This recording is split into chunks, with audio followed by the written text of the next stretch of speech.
What if you woke up in another world and could create dragons? No magic, no talent, but with one secret, a system that creates legendary dragons, fire, ice, light, and darkness dragons. He goes from zero to legend by training his own dragons and facing mages, nobles, and even family betrayals.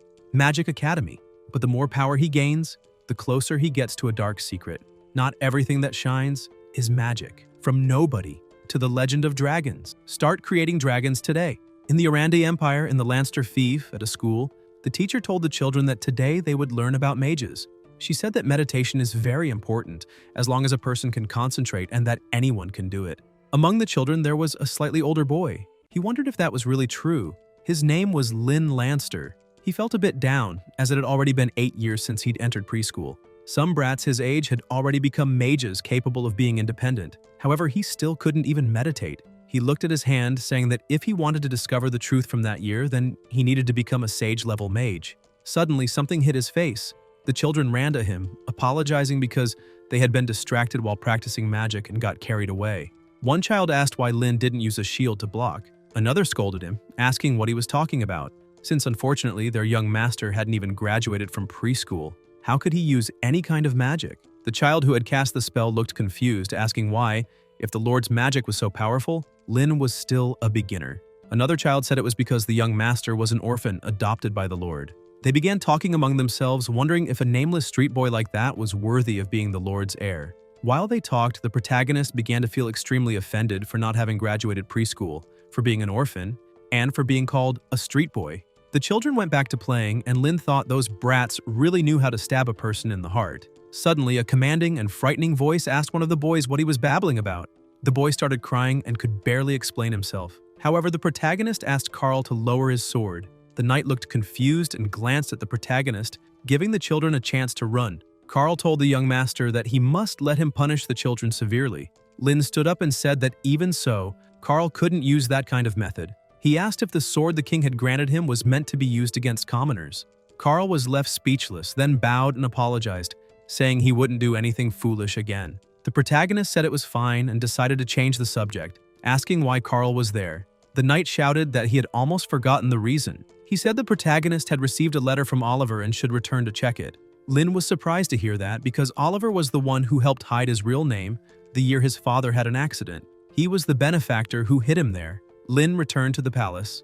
He thought that Oliver knew he couldn't sense magic and had been trying to help him in every way possible. The protagonist got off the carriage happily, thinking Oliver must have discovered something this time. He entered the estate and greeted his father, saying he was back. The man turned and told Lynn to go study quickly. This man was the elder brother of the protagonist's mother. His name was Blaine Lanster. He said he had Oliver's message and would like to hear it with him. Lynn thought he should call Blaine uncle, but to avoid exposing his true identity, they had to be known to the outside world as father and adopted son. Blaine used a bit of magic, asking the little statue to read the letter. The statue's eyes began to glow and repeated exactly what was written in the letter. "Greetings, Duke Blaine.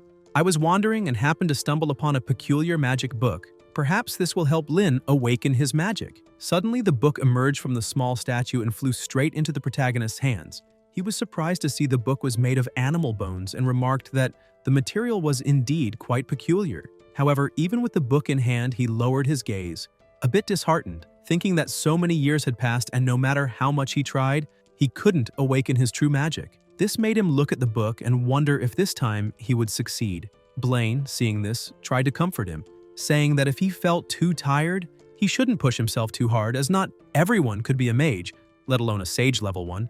The Duke emphasized that if the protagonist wished, he could always live as Lynn Lanster, because it was Zoe who left him in the first place. So why should Lynn carry such a heavy burden for him and force himself to become a mage? The protagonist bowed his head and thanked his uncle for the kind words. However, he emphasized that, as his uncle already knew, his father's betrayal wasn't such a simple matter.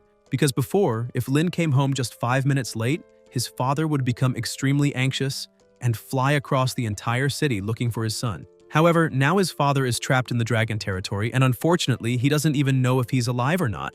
Lynn lifts his face, smiling, and says that, as a true son, he can't just ignore that. Time passes, and night falls. The protagonist goes to his room and lies on his bed. He looks at the book and says he knows his uncle is doing this for him. However, he says that as long as there's a chance to find his father, he won't give up. Because if there's a 1% chance, he'll have 99% faith. The protagonist starts to think that even though he feels that way, in his memories, his father rarely came home. He starts remembering when he was just a child and hears his mother saying that his father brought new toys for him. He thinks that even though his father rarely returned home, every time he did, he would do everything he could to make him and his mother the happiest people in the world. His father always brought new gifts and surprises, and asked how he was feeling and if that toy was more fun than the others he already had. He gave love, affection, and attention whenever he could. Lin's mother asks Zoe if he's leaving again. He turns and replies yes, asking her not to worry, because if everything goes well, that will be the last expedition. Zoe states that next time he returns, he won't need to leave again, and that way their family will be able to continue living happily. However, the protagonist remembers that this was the last time he saw his father because he never came back. And not only that, but his mother also vanished. So, if he wants to mend this broken family, maybe he's the only one who can do it. He wonders if that magic book can really help him awaken. He points out that the learning method recorded inside is completely different from orthodox magic. He gets out of bed, saying that whatever the result, he has already failed countless times. So what's one more failure? He begins to focus, thinking there's no harm in trying. He starts to gather his aggressive energy and draw it close to his body. However, something goes wrong and he gets frustrated and punches the wall, saying he failed again. But several orbs of energy surround him, and upon noticing them, he's surprised to realize its magical power and he can finally perceive magic. Suddenly, he begins to feel a tremendous pain. He starts coughing blood and wonders why it suddenly feels like his body is going to explode. He begins to kneel from the pain as all that energy is pouring into his body. He worries and asks if he's going to die like this. However, he starts to get angry, saying there's no way he can die like this, because if he dies now, how will he look for his family? Outraged by the situation, he endures all that pain and screams, gathering as much energy as he can. Suddenly, he finds himself in a dark place. Still confused by the whole situation, he says this is really strange and asks why all that magic power suddenly vanished and everything went black out of nowhere. Not understanding what's happening, he wonders if the lights were turned off. He starts to stand up, saying he'll go out and see what's going on. However, when he moves his hand, he feels something strange. He grabs the sphere in his hand and starts asking what it is. Could it be a ball or even an egg? Suddenly, the sphere begins to display a system screen saying, "Dear Mr. Lin Lanster, greetings." This startles him greatly. He drops the sphere and backs away as much as he can, asking what that is. The sphere says it is his butler and emphasizes that it has been waiting for him for over 10 years. The sphere begins to emit a strange amount of energy and welcomes him, saying that sacred place belongs exclusively to the protagonist. Things begin to shift, and suddenly everything that was black begins to take form. The sphere says, "This is the home of dragons." Hearing that, Lin is terrified, imagining enormous and extremely powerful dragons. So he starts looking around, asking if there are any dragons nearby. The system says that once the dragon egg in front of him hatches, there will be dragons there. The protagonist is surprised and asks if that really is a dragon egg. The system says that's exactly what it is and emphasizes that this is the first dragon egg the protagonist has received, explaining to him that he cannot return to the real world until he successfully raises his first dragon and completes the basic feeding task. Lin hits the system, angry, asking if this is a joke and if he'll really be able to return after raising it because once it hatches, the dragon will eat him alive. Suddenly, he hears a noise and looks to the side, seeing the egg's shell cracking. He gets scared as he sees part of the dragon already sticking out. The system, still injured from the protagonist's attack, says that this is a friendly reminder and explains that if he doesn't drip some of his own blood onto the dragon egg before the shell fully breaks, the dragon will indeed eat him after hatching. This makes Lin even more terrified. Time is running out, and even without understanding what's happening, he takes some of his blood, saying he has to do this to form a bond with that kind of monster that has the power to destroy the world. Before the egg finally cracks, he jumps in to place his blood. Suddenly, an unimaginable amount of energy bursts out of the egg, throwing the protagonist far away. He slowly opens his eyes and asks if he succeeded. Looking in front of him, he sees a small baby dragon. He's even a little relieved, wondering if that's really a dragon, the most terrifying creature in the world. He flicks the dragon, knocking it down. He starts to feel a little calmer, wondering if this is serious, and thinks relieved that it's just a hatchling, so there's nothing to fear. Lin decides to help the baby dragon and removes part of the eggshell that was blocking its vision. However, the dragon becomes extremely angry, asking how a lowly human dares to touch him, and attacks by kicking him in the face. Seeing this overwhelming strength, Lin says that it really is a dragon, and apparently he can understand the dragon's language, probably thanks to the system. Several system windows pop up in front of him saying, "Task completed. Congratulations on acquiring your first dragon." Dragon Creator, you have earned 5 experience points and 50 gold. You've been awarded the beginner reward, 1,000 gold. The system explains that gold can be used to buy feed, field structures, and field expansions. System gold and real-world gold are equivalent at a 1-to-1 exchange rate. Lin starts to get a little more excited and asks if he can really use real money. The system asks him to continue the main task and explains that he needs to build a fire-type dragon nest. The reward is 5 experience points and 50 gold. The protagonist holds the baby dragon in his hands and asks if he really has to build a fire-type dragon nest, because if that's true, then he should build a home for that little hatchling. The baby dragon starts to get angry and tries to breathe fire at the protagonist, saying that no one would appreciate a house made by a human and asking if he's joking. However, Lin doesn't even care about what the baby dragon is saying and starts messing with the system. He notices he can build a beginner fire-type dragon nest with just 100 gold, and that's not expensive at all. The dragon keeps complaining, asking the protagonist to let him go because how could he use a house made by a human? Suddenly, something starts being built nearby, and quickly the system notifies that the area has been expanded and congratulates him for completing the task, stating that he earned 5 experience points and 50 gold. Beginner Fire-type Dragon Nest, Fire-type Dragon's Paradise, Growth, 1 more day, can hold up to 500 gold. Seeing that, the little dragon is completely delighted by the place. Without a second thought, he jumps right into the little volcano, enjoying the moment. Lin asks the hatchling if he didn't just say he didn't want that and calls him a big liar. But at least, he says, his body is honest. The protagonist looks at his little dragon and says that, with the way it keeps yelling ya ya ya all the time, it should just be called ya ya. However, he hears a noise and, paying attention to the dragon, notices that it's asleep. He's surprised, saying that this creature really has a very simple mind. After the dragon falls asleep, the protagonist decides to follow some of the system's instructions and completes a few basic tasks. Everything is finished with just a few taps. It's quite comfortable to be a dragon breeder. The plants he planted are dragon-scale fruits, one of the dragon race's favorite fruits. Their growth period is only 1 day. After feeding, the dragon's growth will increase by 10. Lin looks at the system and says he's awakened the dragon and completed all tasks and asks if he can leave now. The system tells him to use the command exit to leave that place. When he snaps his fingers and says exit, the entire world he was in begins to fade away and he returns to his bed. As he slowly opens his eyes, he realizes several people are around him. He asks why everyone is there staring at him. The people are shocked by him. He asks what happened for them to be so stunned. Carl and a young man tell him to look at the ceiling, and as he does, he sees that it's completely destroyed. The two cheer, saying the young master managed to blow up the ceiling. Even he is shocked, asking how he did that. Trying to dodge the subject, he asks if it's really worth celebrating something like that. The young boy says yes, they should celebrate, because at that moment the protagonist managed to unleash.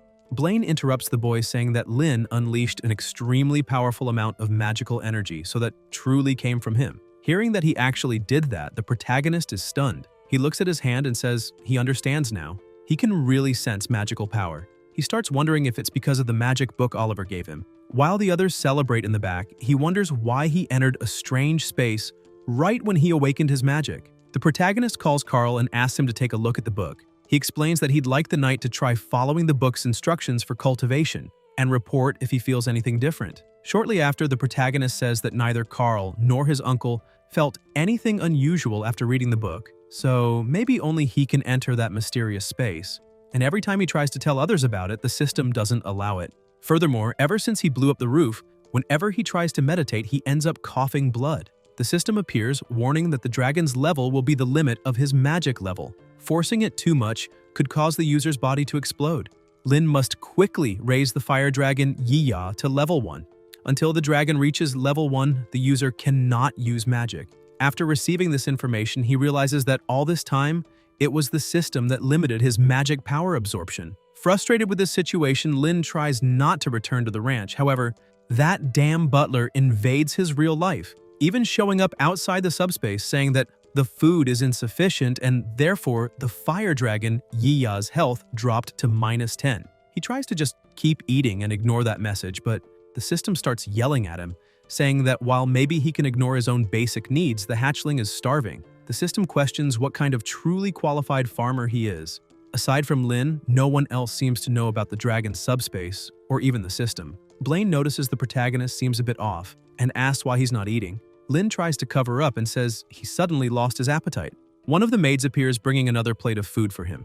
Blaine asks how he can eat so little and emphasizes that he should eat more, as practicing magic is very good for the body.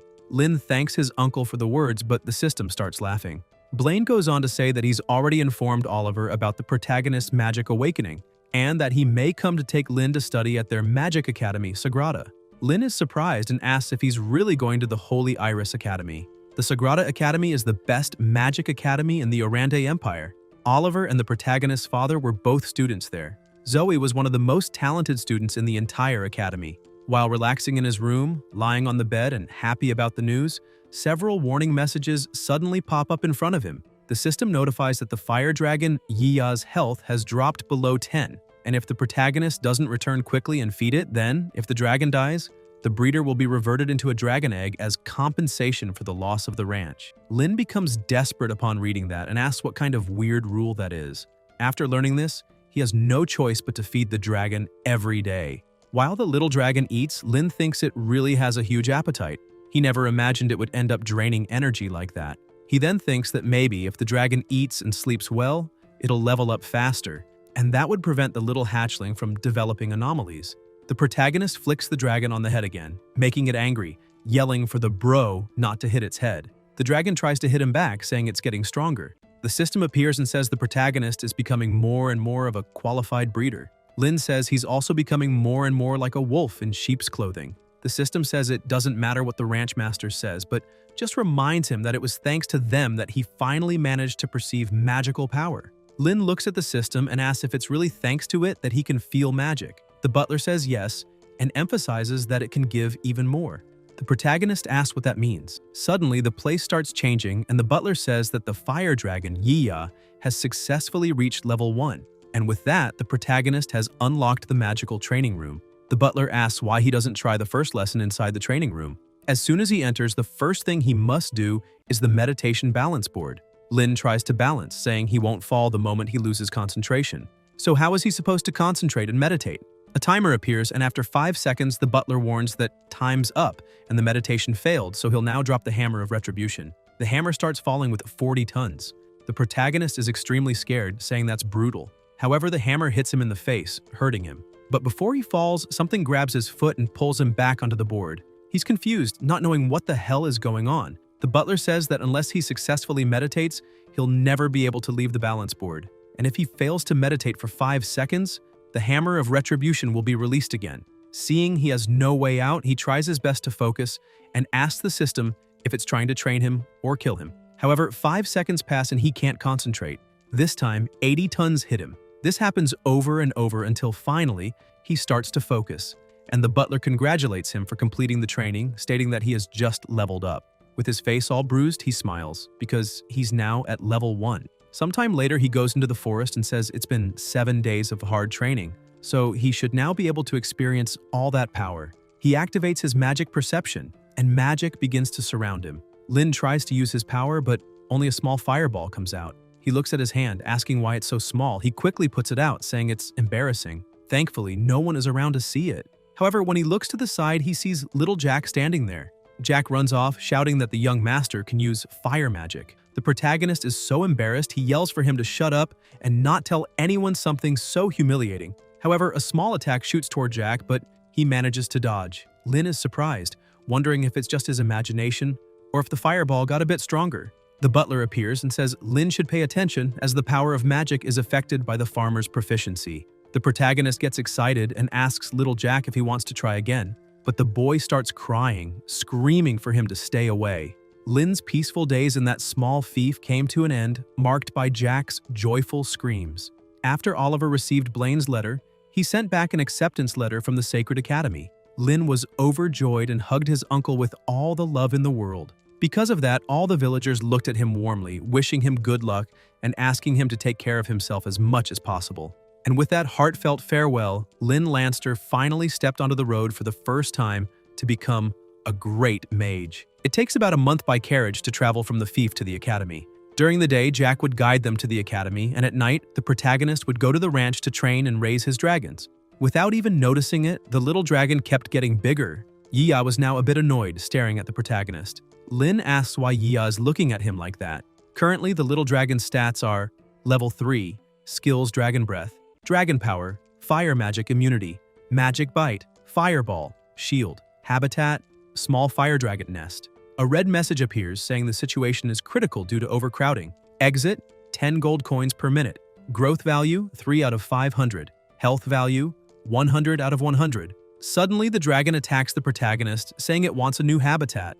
Lin gets scared, saying that this little hatchling is much more lovable than the butler. The protagonist says he'll give him a new habitat, but before that, he wants the dragon to come with him to see the outside world. Yia stares at the protagonist, asking if he's being serious. The butler says that upon receiving the farmer master's command, he will transfer the host and Yia to the designated location. The dragon starts getting excited. Lin asks what's wrong and if he's scared, but the dragon says that's nonsense. He's not afraid of anything. However, at the exact moment the two are teleported out, someone notices and opens their eyes. A powerful warrior with a giant dragon asks why there is a dragon outside the Rift Valley. Yia slowly opens his eyes and asks his master where they are. He says that place is much bigger than that miserable place he was in before. The protagonist asks Yia if he's enjoying it and if he wants to fly around a bit. The dragon gets extremely happy and spreads his wings. After a month, the protagonist gradually realigned his thoughts, realizing there's no getting rid of that strange ranch, so he might as well work with it. Lin decided he will help raise dragons, and that will help him grow stronger and stronger, until he can find his father and clear his family's name. Suddenly, an arrow comes flying toward them, but Yia manages to dodge. Lin gets scared and wonders if there are dragon hunters around. However, a small explosion occurs in the forest and cries for help begin to echo. But he also hears people saying they must not retreat, because this is the caravan's last hope. He also hears someone saying they shouldn't care about the caravan because if they do, they'll die quietly. And that's exactly why they must deliver the goods. The protagonist asks if this is a robbery. He continues hearing voices pleading for help and mercy until suddenly he hears someone shouting for the young master. He instantly recognizes the voice and realizes that little Jack is also caught in the middle of all that. Serpents were surrounding them while they were tied to a tree. Jack was starting to cry. He thought his young master had been so focused on practicing magic that he lost a lot of weight. So Jack decided to go out and look for some food for him. However, as he was passing by the caravan, a group of bad guys came out from the forest. They quickly defeated all the soldiers guarding the caravan. Their leader approached the head of the Mason Trade Guild, named Lucas, and demanded he reveal where the goods were hidden. Otherwise, his entire group would be destroyed one by one. The bandit leader used one of his snakes to attack a soldier who quickly began to die. He warned that this would continue if the leader didn't cooperate. Lucas started to panic as he saw his companions falling, but even so, he shut his eyes and began to cry. Trembling, he said he couldn't do it because the buyer of those goods was extremely powerful. If they lost them, they'd be crushed and unable to sell anything ever again. The bandit leader stared at him and said it was fine. They'd keep going anyway. He snapped his fingers and a snake slithered toward little Jack. Terrified, Jack could only think of apologizing to his young master, believing he wouldn't be able to serve him anymore. The snake lunged, but a fireball shot across the sky, burning the ropes and the snakes. The bandit leader asked what was going on, but something was coming toward him. The protagonist kicked him in the face and jumped to the other side. He mocked the bandit, saying he had a very flexible body. Struggling to stay upright, the bandit leader got up while his men asked if he was okay. Jack was amazed to see his young master had come to save him. Lin told him to step back because things were getting dangerous. At that moment, the two groups faced each other, and the bandit said that if that fire magic was cast by the brat in front of them, then he must be at least a third-level mage. But the leader, still furious, asked if a third-level mage was enough to make them all wet their pants. He asked if they had forgotten who the real leader of the gang was. Drawing his sword, he said he was also a third-level knight and that, compared to a mage who needed chanting, knights had absolute dominance in close combat. He attacked, but the protagonist dodged and was surprised by the strength of his opponent. The bandit leader continued to attack fiercely while Lin tried to evade all his strikes. He thought the bandit was right. Mages have no advantage in close-quarters combat. Plus, it was Yaya who cast that fire spell, but to avoid revealing the existence of his dragon, Lin had ordered him to return to the ranch immediately. The bandit leader kept charging and asked Lin if dodging was all he could do. With a quick movement, he appeared behind Lin, who was surprised by his speed. The protagonist tried to dodge, but not fast enough. The attack grazed him and sent him flying. Wounded, he got up trembling, thinking he couldn't keep dodging forever. At least all that time spent on the ranch was paying off, since he had increased his agility and mental strength in the training room. Now he had to fight. He began gathering magic in his hand and called out to the flames. But before he could finish the chant, the bandit leader struck again, landing another blow that launched him into a tree and made him crash to the ground. The bandit grabbed him by the hair and said he was so naive it was almost cute. He added that in front of a knight of equal level, a mage had absolutely no chance in a fight. Then he threw the protagonist hard against a rock. After taking so many hits, Lin was breathing heavily and could barely stand. He realized he was truly at a disadvantage. Facing that man head-on would be a major problem. Suddenly, the system appeared, stating that it had detected the ranch master was fighting for the first time and would now begin synchronizing with dragon magic. This caught Lin completely off guard. The butler continued explaining that the ranch master was currently a level 1 fire dragon ranch master. Available skills: basic magic, shield, bite, and claw. Instant fire magic, fireball. The system asked if he wanted to proceed with the import. The protagonist started wondering if the instant fireball was the ability the hatchling got after eating the dragon scale fruit, and he was extremely shocked to discover he could actually use the dragon's magic. The butler confirms that it's all true, stating that dragon magic is naturally 2 levels above human magic, and emphasizing that Lin can use dragon magic as long as it doesn't exceed his own level. The more dragons the protagonist has, the more types of magic he'll be able to use. Lin starts smiling, thinking the system really is amazing. He selects yes. However, the bandit charges again and kicks him, telling him not to get distracted during a fight. He mocks him, asking where the magic he's so proud of is, and if he isn't going to use it. He starts stomping on Lin, saying that if he's really not going to use magic anymore, then he doesn't stand a chance of winning. He prepares for the final blow, but at the last second, Lin reaches out to confirm the butler's prompt. The bandit leader sneers, asking if that skinny waist of his can handle the attack. Lin quickly turns and uses the instant fireball, which takes the form of a dragon, causing a deafening roar. The bandit leader manages to dodge, but his sword is completely melted. The entire gang starts to panic, realizing the protagonist used instant cast magic. With a trembling voice, the leader asks if he can really use that kind of spell. Lin gets up and starts laughing, asking the bandit if in front of a mage who can instantly cast spells, he still thinks a knight without a sword stands a chance. The gang all kneel, asking if the protagonist wants to share a meal with them. However, Lin continues his assault, unleashing an explosion that blasts everyone away while yelling at them to disappear. Shortly after saving everyone, Lucas asks if the healing magic is working properly. Lin says yes and thanks the leader of the merchants, noting that his wounds are all healed. Lucas replies that there's no need to thank him, and in fact, everyone there should be thanking Lin, since it was all thanks to him that they managed to protect the valuable goods. This confuses Lin a bit, making him wonder if they're thanking him not for saving their lives, but for saving the merchandise. He's shocked, realizing that for merchants, goods are more valuable than human lives. Suddenly, they say they've finally arrived, and that this is the caravan's unexpected harvest. They pull off a cloth and reveal a maiden from the elf forest.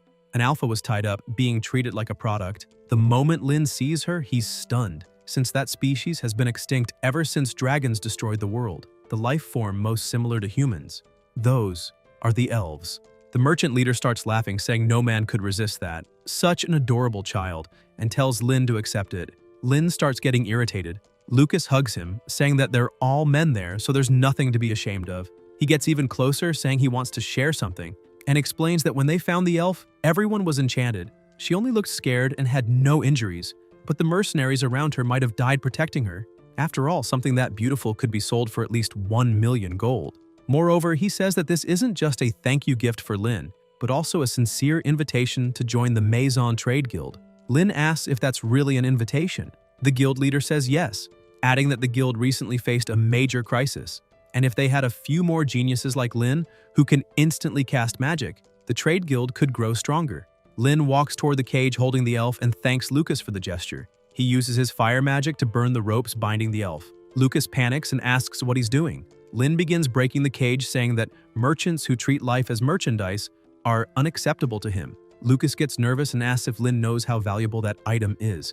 This would cost them a fortune. Lin fires a small fireball at the ground, frightening the guild leader. He runs off, terrified of Lin, saying he can do whatever he wants. The other soldiers, also afraid after witnessing Lin's power, flee, leaving the elf behind. Lin continues using fire magic and melts the cage that held her. He reaches out and tells her there's no need to be afraid. He's there to free her. A bit hesitant, having only been treated as merchandise until now, she avoids his hand at first, but eventually accepts his help and steps out of the cage. He asks if the flames hurt her. Shy, she lowers her gaze and thanks him, but he smiles and says it was nothing. The protagonist introduces himself as Lin, and if she doesn't mind, asks for her name. The elf becomes even more embarrassed. He also feels a bit embarrassed, thinking that she got startled too easily, like a little bunny. He tries to ease the situation by saying it's okay if she doesn't want to tell him her name, since they'll meet again anyway. He turns around and starts walking away, telling her she should leave that place and not let anyone else capture her. But she suddenly shouts no, and even though she's very shy, she starts trying to speak and yells that her name is Nike. Still introverted, she says that if she told him her name, then he wouldn't push her away. The elf grabs the protagonist's arm, showing a bit of fear and gratitude. Meanwhile, little Jack was roasting some meat. He laughed happily, saying he finally managed to get some meat for his master. Inside the carriage, Nike was eating very quickly, like she hadn't eaten in days.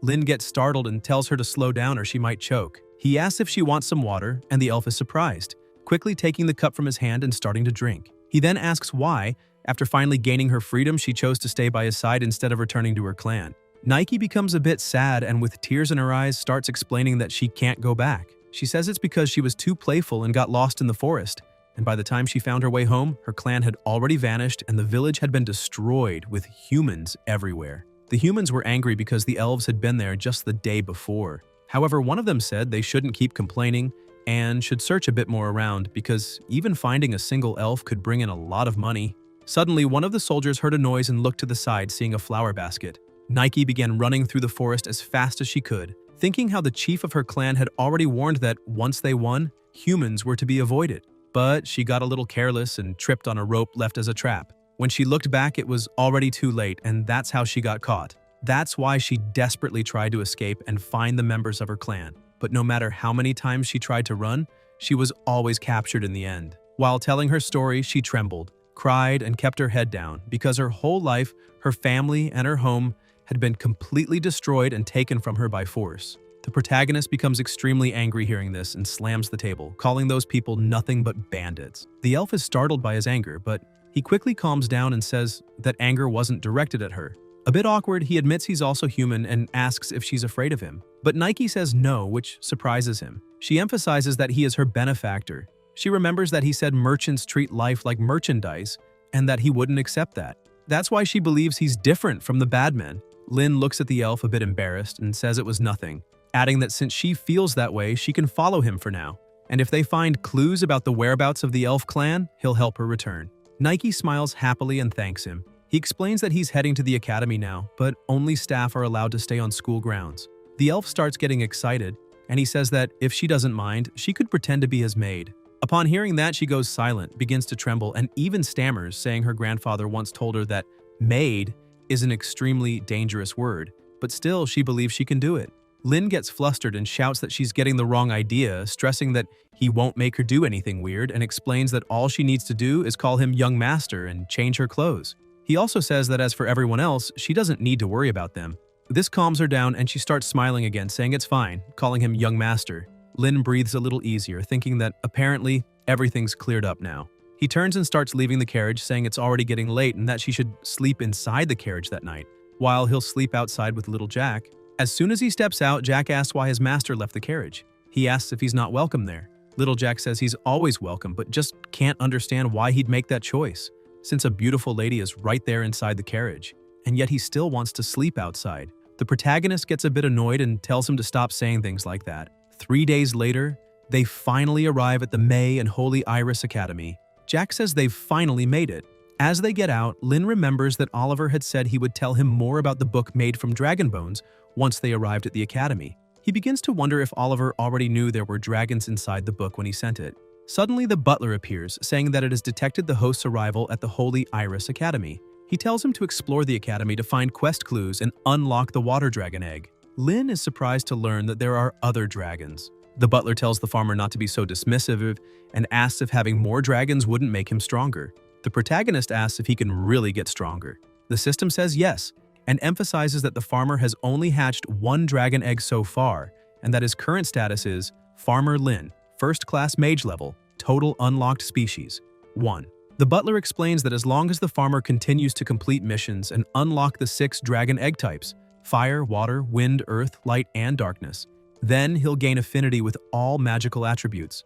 Lynn begins reflecting on all magical attributes and gets excited, saying that if he can become a sage-level mage, things will be much easier, and the higher the risk, the greater the reward. That's the kind of trade-off that's worth it.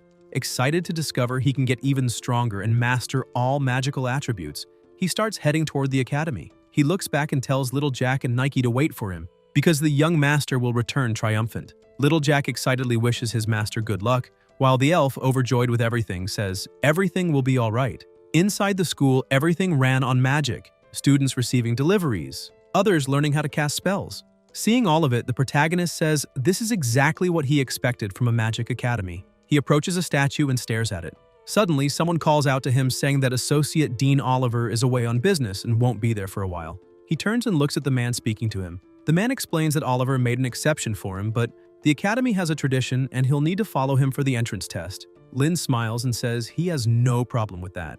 Elsewhere, several people were gathered, wondering if the people entering the association were talented. Some said they believed the magic affinity or talent level must be at least average or high, but most thought they were just average. One student shouted that maybe one of them is high level since he was chosen by Oliver. Suddenly, the protagonist shows up, and people are a bit startled, saying he's arrived. Without hesitation, he walks past everyone like a true king. A man holding a crystal ball calls Lin and says his name is Fred Edmund, and he will test the protagonist's magical talent. He asks if Lin is ready. The protagonist smiles and says yes. Fred says he admires the protagonist's confidence. He tosses the crystal ball and tells Lin to just relax his mind and place his hand on it. However, Lin hesitates for a moment, realizing he forgot to check something. He calls the butler and asks if the ranch will be detected by the crystal, because if they discover Yia's existence, it could be a huge problem. The system tells him not to worry, as the crystal only detects his magical talent level and nothing more. Fred calls Lin's attention, saying he's taking too long. The protagonist apologizes, starts to focus, and places his hand on the magical crystal, thinking that his magical talent shouldn't be bad since his father was a genius. Suddenly, the crystal begins to change color and emit a yellow light. Fred is impressed and wonders if that's really the supreme level, because if that's the case, then Lin is truly discreet. He reflects that the academy has never made exceptions before to keep things fair, and he even complained to Oliver about it. But that child, he asks if someone like that could really exist. Then he suddenly starts laughing and kneels down, announcing that Lin Lanster's test result shows low talent level, fire element, and weak affinity. Everyone around begins to feel disappointed, including the protagonist, who keeps trying to pour more of his magic into the crystal, asking how that could be possible. But Fred turns around, clearly uneasy about the situation. The butler appears again, saying that unfortunately the protagonist didn't let him finish speaking earlier. He explains that Lin's magic awakening method is different from everyone else's, so his talent is limited according to his current magic level, meaning his talent will only increase as his magic level rises. Lin asks if the butler is joking. The students around start commenting, saying he's weak and that, despite all the talk about him, there's nothing special. He's not even average, and that makes others question why Oliver chose someone like that. Fred approaches Lin, sighs, and says that the associate dean made an exception for him, so Fred can't say much. He hands Lin his materials and asks him to show up the next day on time. Suddenly, someone approaches and calls out to him. The butler warns that an important quest character has been detected. He says the person's name is Augustine and his position is president of the Truth Student Union. The butler explains that the quest requires the protagonist to defeat him in the Mage's Trial Tower to obtain the fragment of the Water Dragon Egg. However, that will only unlock after completing the pre-quest of the Mage's Trial. Quest difficulty: high. Lin is surprised and starts to wonder if the system can really assess other people's strength, and it seems his first target won't be easy. Augustine walks up to him and politely demands that he give up his student uniform and badge and leave the academy immediately. He says he doesn't know what tricks the protagonist used to deceive the associate dean, but for garbage like him to sneak into the academy with such underhanded methods, just standing there already stains the academy's honor. Hearing this, Lin starts remembering his childhood, being humiliated by other children, told to go away, asked if he thought a trader's son could just buy cereal from the store. Those people insulted him, saying that for trash like him, born of a fool, just standing there polluted the air they breathed. The protagonist starts smiling and says that, for a president, Augustine sure talks like a gangster. He asks Augustine one thing: isn't a president who stubbornly belittles others just because they're less privileged the one truly staining the academy's name? Other students nearby ask where Lin's going with that, saying someone like him, who came in through the back door, has no right to talk about dignity. One of them adds that the president shouldn't stress over a student like that at wars. He won't even pass the test, so sooner or later he'll be expelled anyway. Lin begins to get irritated and fire magic starts forming in his hand, but he takes a deep breath and thinks he needs to calm down. Even though he's furious, he doesn't want to give up. He admits to himself that it's true he entered through the back door and that arguing is pointless. If he can't get along with his classmates and teachers, his studies will suffer, and that'll make it much harder to build a solid foundation to become a sage-level mage. The protagonist turns around and starts walking, leaving them standing there. However, the people begin to laugh, saying he talks too much and does too little, pointing out that he's running away like a coward. He looks back irritated, thinking that he needs to find the fastest way to become stronger, realizing he can't rely on the system alone anymore. With hatred in his heart for being treated like that his whole life, judged because of his father and his family and looked down upon himself, he swears that he'll use his own strength to make them all swallow their words. Shortly after, the butler welcomes the host back to the Dragon Ranch. He brings a report saying that the dragon scale fruit is ripe today and that the small fire habitat is also producing normally. However, the fire dragon Yiya is upset. Yiya starts sucking in air and spits fire at the protagonist, yelling angrily and asking why he still hasn't upgraded the habitat. Lin brings some fruit to the dragon, asking him to be a little more patient and endure for just 2 more days. After that, he promises to make the change. He asks the dragon to eat some of the dragon scale fruit first, but Yiya refuses and starts throwing a tantrum, saying the protagonist said the same thing 2 days ago and that he won't eat anything else if the habitat isn't upgraded. Lin starts force-feeding the fruit to the dragon and says he really will keep his promise next time. The dragon calls him a liar and asks if Lin really thinks he'll care just because he was fed. The protagonist sighs and says his dragon really acts like a child, then tells the butler he wants to leave. While being teleported back, he thinks that the small fire habitat generates 500 gold per day and that, after planting a few fruits, he still has a bit of money left. However, to upgrade the small fire habitat, he'll need 10,000 gold. The next day, he gets up and says he needs to find a quick way to make money. While getting dressed, he says he could work as a waiter, transport goods, or even take on a few mercenary quests. He thinks that raising a child really isn't easy. Suddenly, he hears a sweet voice calling him, saying it's time for breakfast. He opens his bedroom door, saying he's on his way. But when he sees Nike, he's speechless. She shows him her outfit, saying the inn servant told her it was the outfit he picked for her. Embarrassed, she asks if he thinks it looks strange. Lin walks over to her and gently pats her head, saying it's not strange at all. He explains that it's the kind of outfit maids usually wear in the human world. However, he lowers his gaze slightly and admits that maybe he went a little too far with her. The protagonist tries to explain that if it weren't for the academy only allowing maids to accompany students, he would have given her a beautiful dress. Upon hearing those words, she is completely charmed by her master's thoughtfulness and kindness. She runs to hug him, saying that she'll never feel like a burden as long as she's by his side.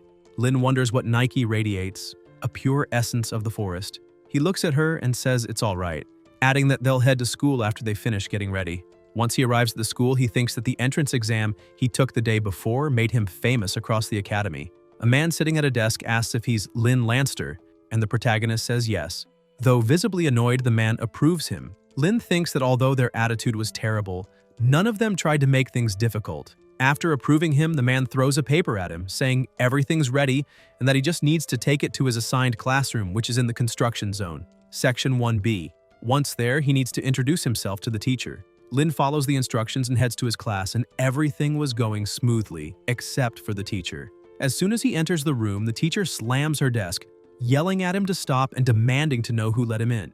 This is Professor Yisha. She calls out the protagonist, saying the thing she despises most are nobles who rely solely on connections. She emphasizes that even if the whole school allowed him to enter through the back door as an exception from the associate dean, she will never allow him to stay in her class. Upon hearing her speak that way, the other students start mocking him. He turns a bit irritated and asks the butler to scan everyone's abilities.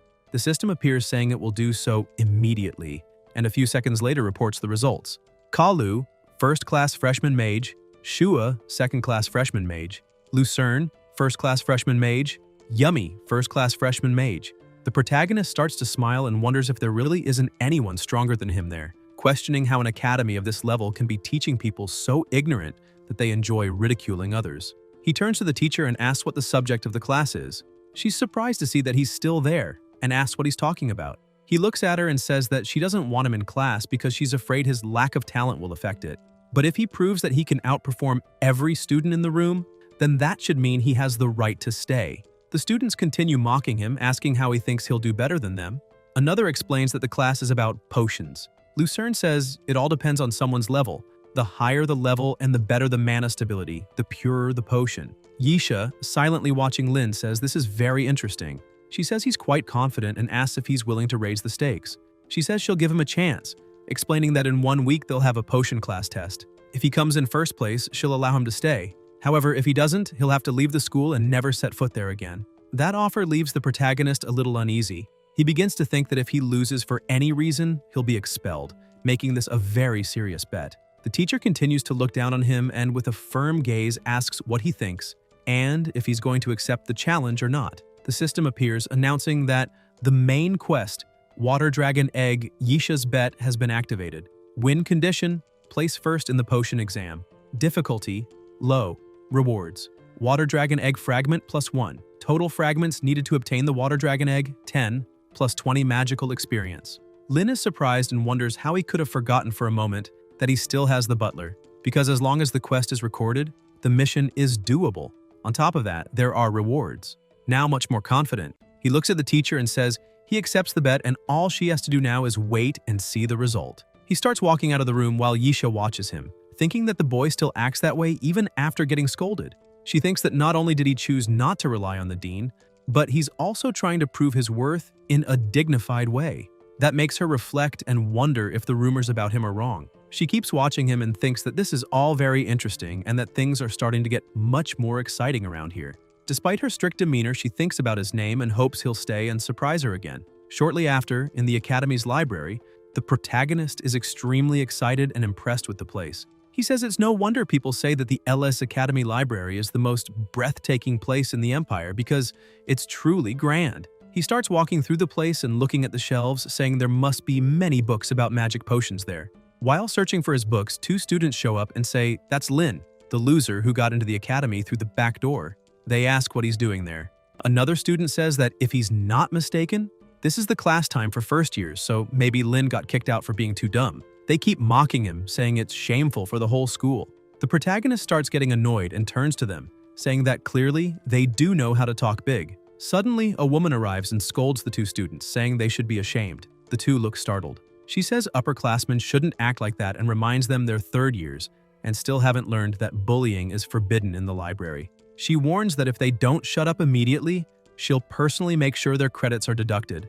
The blue-haired student remains irritated and asks if she thinks she's something special just for being a library counselor. But his friend says that's enough because he doesn't want to lose any credits. So it's time to leave. The two walk away and the protagonist looks at her, thinking that it seems she saved him this time. Noticing she's being watched, she gets a little embarrassed and apologizes, trying to explain what happened with those students. Lin asks why she's apologizing when those two idiots were the ones who started it. Still embarrassed, she says she's the library counselor, so if something bad happens in that reading environment, it's her responsibility. Lin is left speechless by that and thinks she really has a heavy sense of duty. He tries to change the subject, saying that anyway, he intended to borrow some books on magical potions and asks if he can count on her help to find some. She says yes and introduces herself, saying he can call her Vivian. She begins using her magic and a book starts glowing green. Other books begin glowing too and float toward them. All the books land in the protagonist's hands one by one. He thinks that's really amazing and exactly what you'd expect from the Great Magic Academy. Vivian tells him that's the full collection of writings on magical potions. She also says she heard he's preparing for the potion test. She adds that she doesn't quite understand why he's studying like that because it's not a written test but a practical exam. She asks if it's really a good idea to just read those books. Lin looks at her and wonders if Vivian is really worried about him. Suddenly, the butler appears, saying that Yisha's bet quest hint is, wealth and beauty can be acquired through diligent study. He looks at Vivian and tells her not to worry so much, because he's very confident. He starts walking and, as he passes by her, says that to be honest, since he entered the academy, Vivian is the first person who didn't judge him based solely on rumors. He thanks her again for everything she did for him today and, smiling, says he'll treat her to dinner once he passes the test. He says goodbye and keeps walking away. She hears everything and is left speechless, holding her dress with a bit of shyness. But then she remembers someone asked her if she remembered what her task was, emphasizing that she must do whatever it takes to stay close to the student Lin. And so, a bit flustered and uncomfortable, she says that the apologies she made earlier weren't because of those students' behavior. A little later that day, at the protagonist's residence at the academy, Little Jack asks his young master to stop reading those books and eat something. He says he'll eat and asks Jack to wait just a bit longer so he can finish the book. Night falls and Little Jack remains annoyed, saying his master has been reading since early morning. The protagonist says he only has 1 week until the test, so he has to move fast to have time to finish reading everything. 5 days later, Lin is completely worn out, lying in the middle of the books. He holds his head and says that must have been what the hint was referring to. The key to solving those problems is Yaya, The art of potion alchemy requires great mental fortitude. Beginners have low control over their minds, and therefore many require dragon saliva as an additional ingredient in their first attempts. But if the procedure is done that way, even ordinary people can create high-level potions that can be compared to those made by renowned alchemists. A few more days passed, and finally the day of the potion test arrived. After finishing his potion, all the other students said it had to be some kind of joke and questioned whether he really managed to create a real potion, asking how he had achieved such sharp mental focus. Shua got angry and yelled that the protagonist was a cheater. Yisha smacked him on the head with a piece of paper. She got annoyed and asked what they thought they'd accomplish by causing a ruckus during an evaluation, questioning if they all wanted to fail immediately. Shua got sad, lowered his head, thinking his teacher was fiercer than a mad dog. And he's literally a dog. The teacher began staring at the protagonist and looked at the potion he created. She started wondering if he really managed to get such a refined reagent using only his own skills. Then she used her magic to pick up the potion and said he really didn't do badly at all. She kept looking and analyzing the potion, saying that this truly was a potion of excellent quality. She noted that if no other student could make a better one, then the highest score would undoubtedly be his. She continued smiling and said that even so, he must be aware of the doubts everyone present had. Therefore, to convince the audience, she asked if he would be willing to go up on stage and make that potion again. Lin looked a bit worried and asked if she suspected him of cheating. The students kept complaining and said that it was obvious the teacher suspected someone, and who else could it be but him? Another student said she already knew what happened and pointed out that the protagonist clearly used dragon saliva. The students started following that theory, and another pointed at him, shouting that it was definitely true, claiming he must have used some supplemental ingredient that grants mental stability during potion crafting. Because otherwise, how could a talentless nobody like him succeed? After just 7 days of solo study, Lin started laughing and asked if they really thought he had used any supplementary ingredient. He remembered when he had spent days lying down without sleep, with headaches from reading so much, and asked the butler if he was right in thinking that time in his training area flowed 7 times slower than in the real world. That's why he asked if it was possible to practice potion alchemy there. He slammed the table and stood up, saying that since no one believed him, he would do exactly what everyone wanted. He grabbed a flask and began walking to the front of the class, saying he'd make that potion completely from scratch. Once again, his teacher was surprised by his attitude. She kept looking at him, wondering why he accepted the challenge so easily. The protagonist recalled when he used 5 grams of ghost vine flower stems. That was attempt number 35, which failed. Then he used 10 drops of rhino demon viper saliva, attempt number 2915, also a failure. Finally, he used 3 grams of fire crystal and 3 grams of water crystal. And that's how he succeeded in creating his potion. He repeated this process inside the classroom in front of everyone. Yisha remained impressed, asking how the protagonist managed to control his mind so well. So she admitted that even though the magical power level was lower than in other potions, he still had to maintain a high level of focus, almost like entering a trance. As he continued preparing the potion, she thought that he truly stood out among all the students she had ever worked with in her entire life. A short time later, Lin held the potion in his hand and called his teacher, saying he was done. The students were still amazed, saying it was really impossible because he didn't use any extra ingredients. And even so, the purity of the potion was extremely high. The students started to reconsider, wondering if they had judged him too early and unfairly. The teacher asked him if he could tell everyone there whether that level of focus was something he was born with. Slightly embarrassed, he said he wasn't born that way and that it was all just the result of practicing the skill relentlessly after training so much. Both the teacher and the students were surprised, asking why the protagonist suddenly acted like someone who had been through hell and lived to tell the tale. Yisha wondered if Lin had compensated for his lack of talent with an absurd amount of training. She remained confused and asked if that was why Associate Director Oliver made an exception to admit him to the academy. And on top of all that, she thought that even knowing he likely couldn't become an exceptional mage through willpower alone, at least his perseverance should serve to inspire all the members of the Magic Academy. Yisha lowers her head and takes a deep breath, saying that she calls herself an enforcer of the institution's law, but in the end, she was a victim of her own mediocrity and judgment. The teacher takes off her hat and bows in front of everyone, asking the protagonist for forgiveness and admitting her mistake, saying she was wrong for not allowing him to attend her classes. The students are surprised to see this, and the protagonist becomes extremely embarrassed, asking her not to do that. She approaches him and says that, to be honest, 5 other students managed to create a potion comparable to his, but not only is he self-taught, he also had little time to learn everything he did. and therefore first place in that evaluation belongs to him. The system appears saying that Yisha's wager has been completed and the rewards are Water Dragon Egg +1, Magic Experience +20. Due to the farmer's choice of a less regular and more difficult path to complete the task, the additional reward, Teleportation Matrix, has been granted. Sometime later, outside the academy, the butler says the system's conclusion, for not relying on a supplemental ingredient but instead distorting the passage of time in the training field, is that the farmer acted wisely. The protagonist says that wise or not, he just wanted to build a reputation that wasn't bad, especially in the place where his father had put in so much effort. Besides, how could he use dragon saliva in such a mundane situation? He picks up one of his potions and says he still plans to trade it for real wealth. The protagonist continues making his potions and says that the saliva from that hatchling is quite useful because with it, he can easily make advanced potions, and one bottle of those can be sold for gold. With a few flasks in hand, he mentions that he'll go to the merchant chamber tomorrow to sell them. He remembers that Yiya was extremely angry, shouting that if the protagonist didn't replace his habitat immediately, he would burn down the entire ranch. He takes a deep breath and says that the new nest for that hatchling can finally be built. Lin looks out the window and comments that it's getting late. Seeing the sunset, he wonders if Vivian has already finished work in the library since he had mentioned that he'd treat her to a meal after the test. He grabs his clothes and says that if she hadn't helped him find so many books on potions, he really doesn't know how far off track he would have gone. A little later in the library, he walks through the place but says everything feels strange because he can't find Vivian anywhere. Suddenly, someone taps his shoulder and calls him, startling him. The girl smiles and asks if his name is Lin.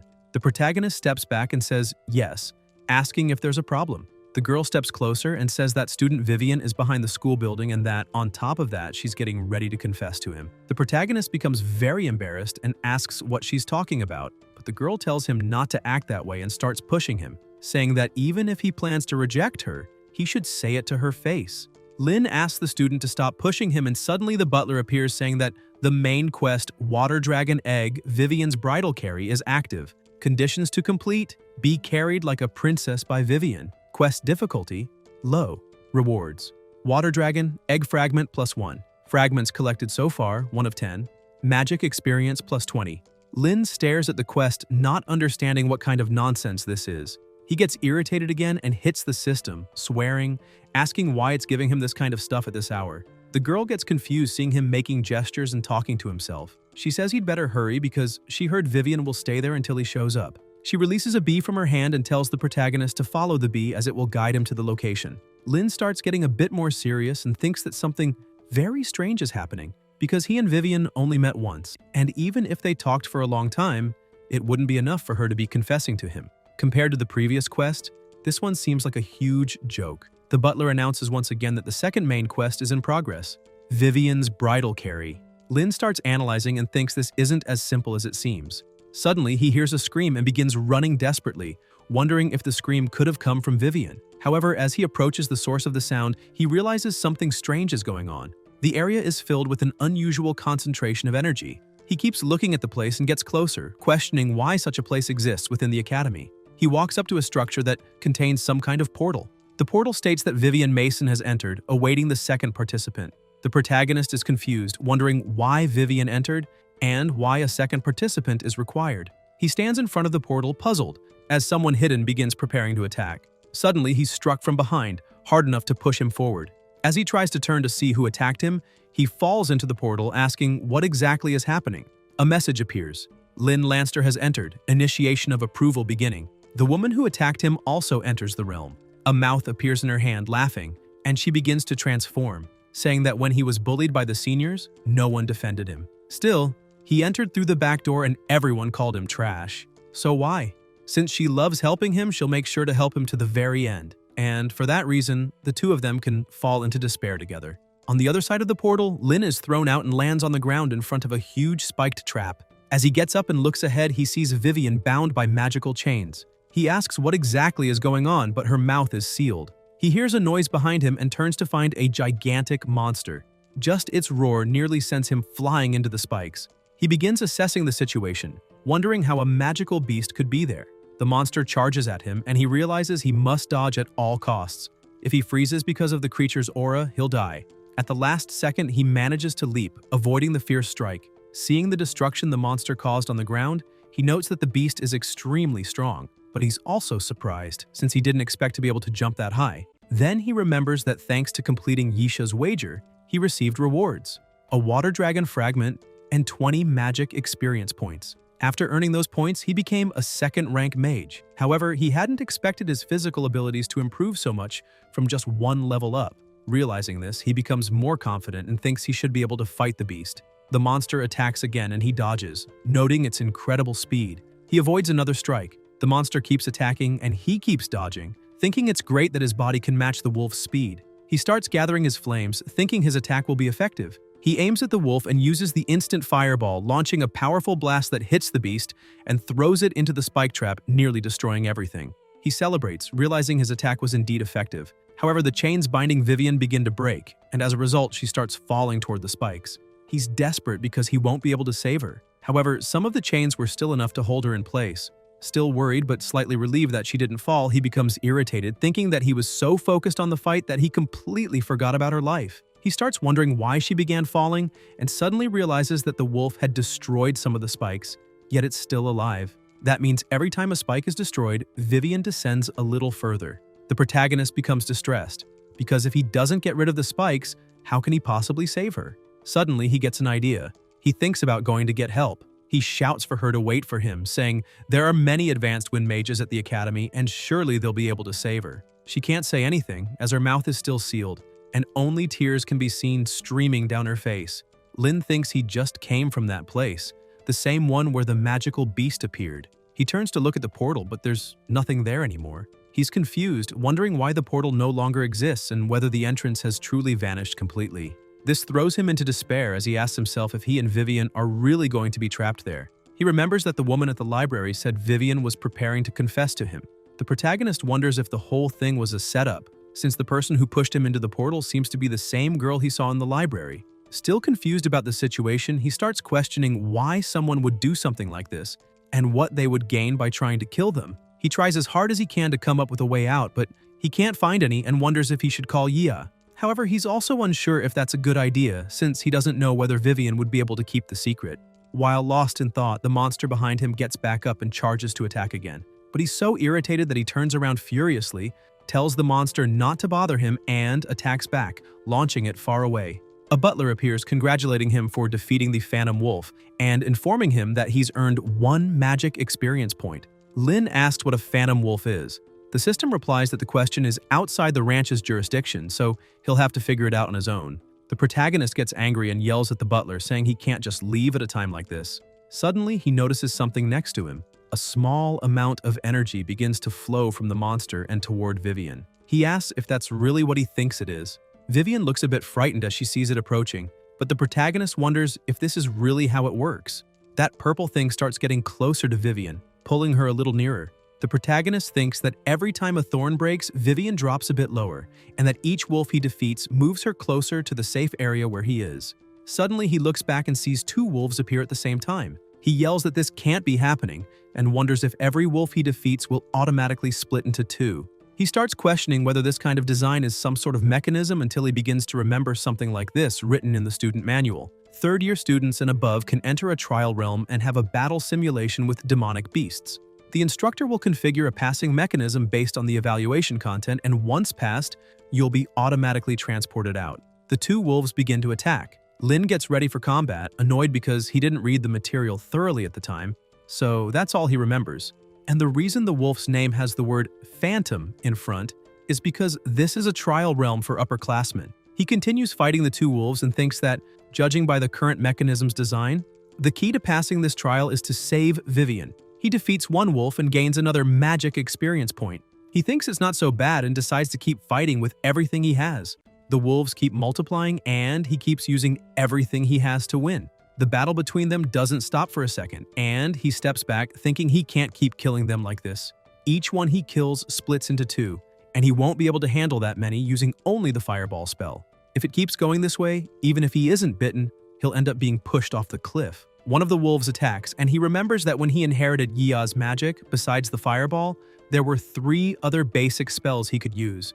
The butler appears saying that currently the ranch has only 1 fire dragon, and the rancher's level is 1. Skills: basic magic, shield, bite, claw, fire magic, fireball.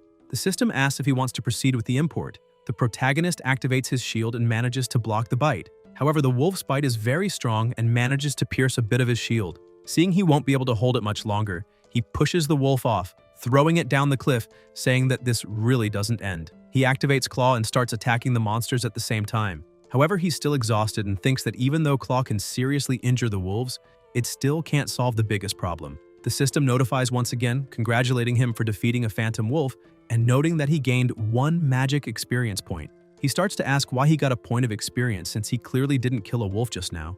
Looking to the side, he sees a magic cluster floating up from the cliff. With that, he realizes that knocking a wolf down there also activates the mechanism. As soon as he figures that out, he starts laughing and thinks that as long as he can control the numbers, then he has nothing to fear. He activates his magic once more and charges toward the wolves, thinking that now they can all come at once.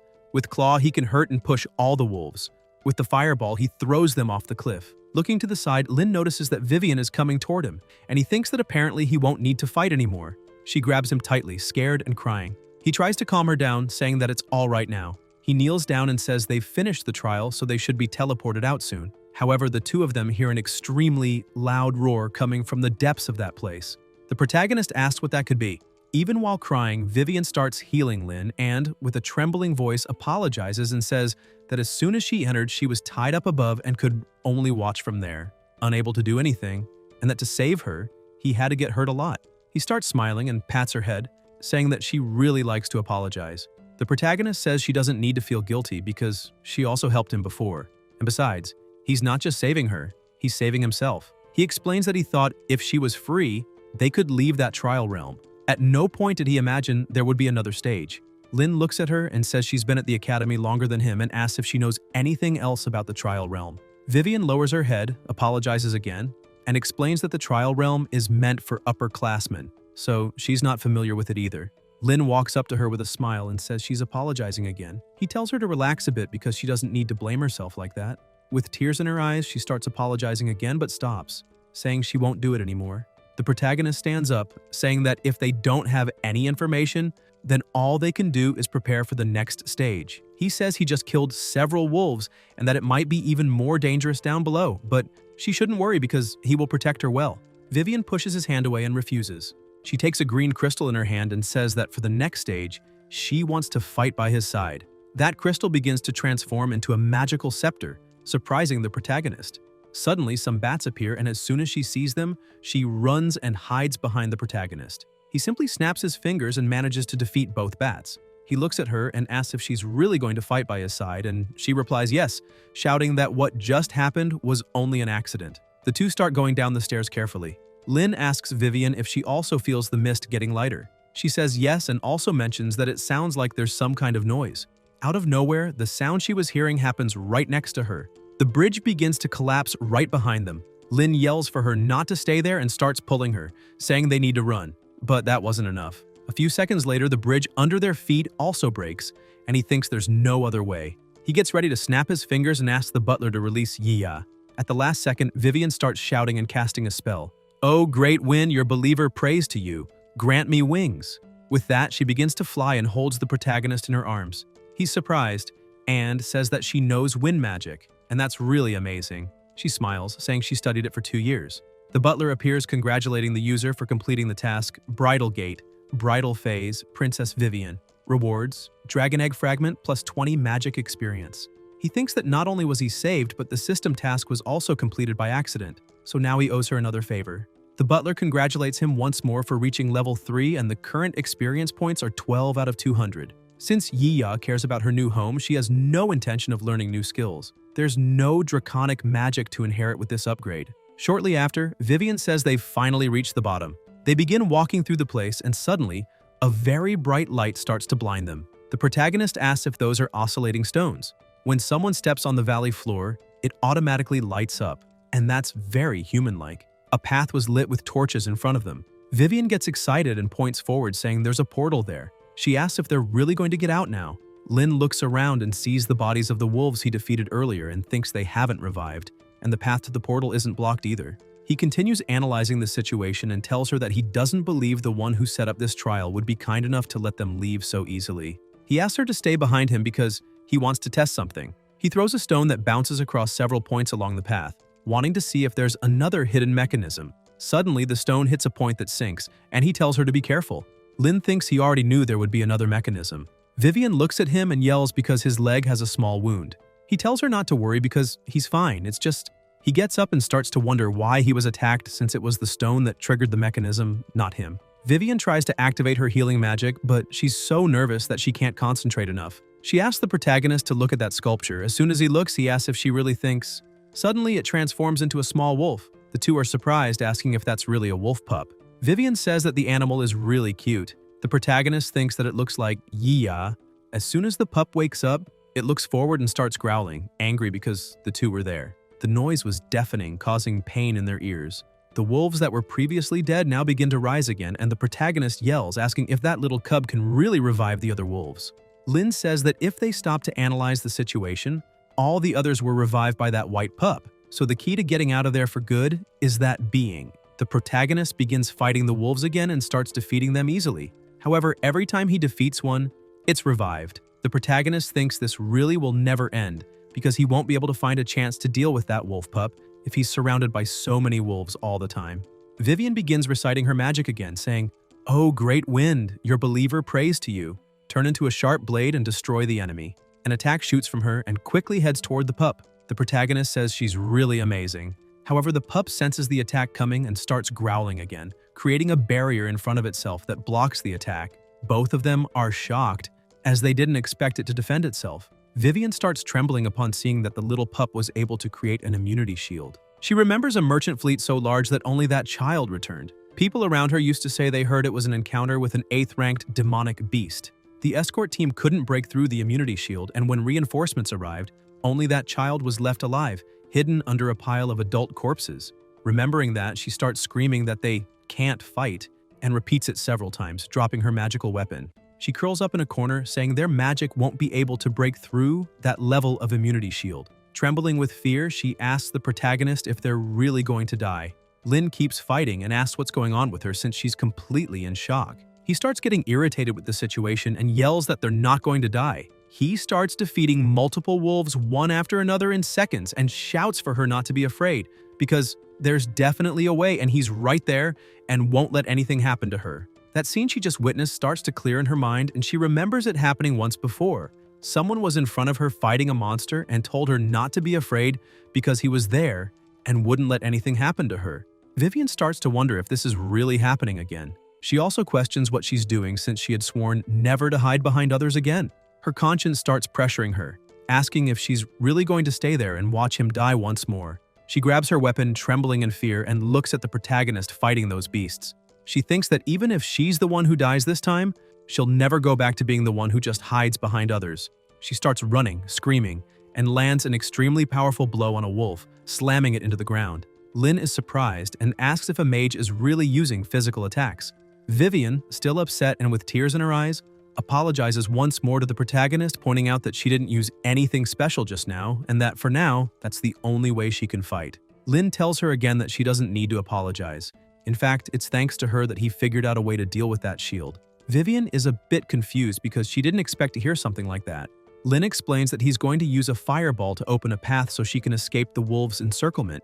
He asks if she can hold on for 30 seconds alone. Confident, she says she'll try. Lin says that's enough and uses her instant fireball, creating an opening for her to pass through. Taking advantage of the fact that the rest of the wolves were focusing on Vivian, he jumps straight at the pup. He grabs onto the structure, thinking that since magical attacks will always be reflected, he'll use his own fist instead. It should work. The protagonist gathers all his strength and attacks. Suddenly, all the wolves begin to fall and the system congratulates him, saying the rancher has defeated a boss-level monster and gained 10 X experience points. Rewarded title, Wolf King, can make wolves kneel before you, has 3 opportunities to summon and command a pack. The butler also congratulates him for learning a new skill on his own. 3rd rank technique, Fire Fist. Reward, beginner to master Fire Magic Notebook X1. Lin is surprised and asks if there really was such a reward. Vivian approaches, saying they have to leave quickly because that portal seems to be the right one. The protagonist walks up to the portal and begins to extend his hand to test it.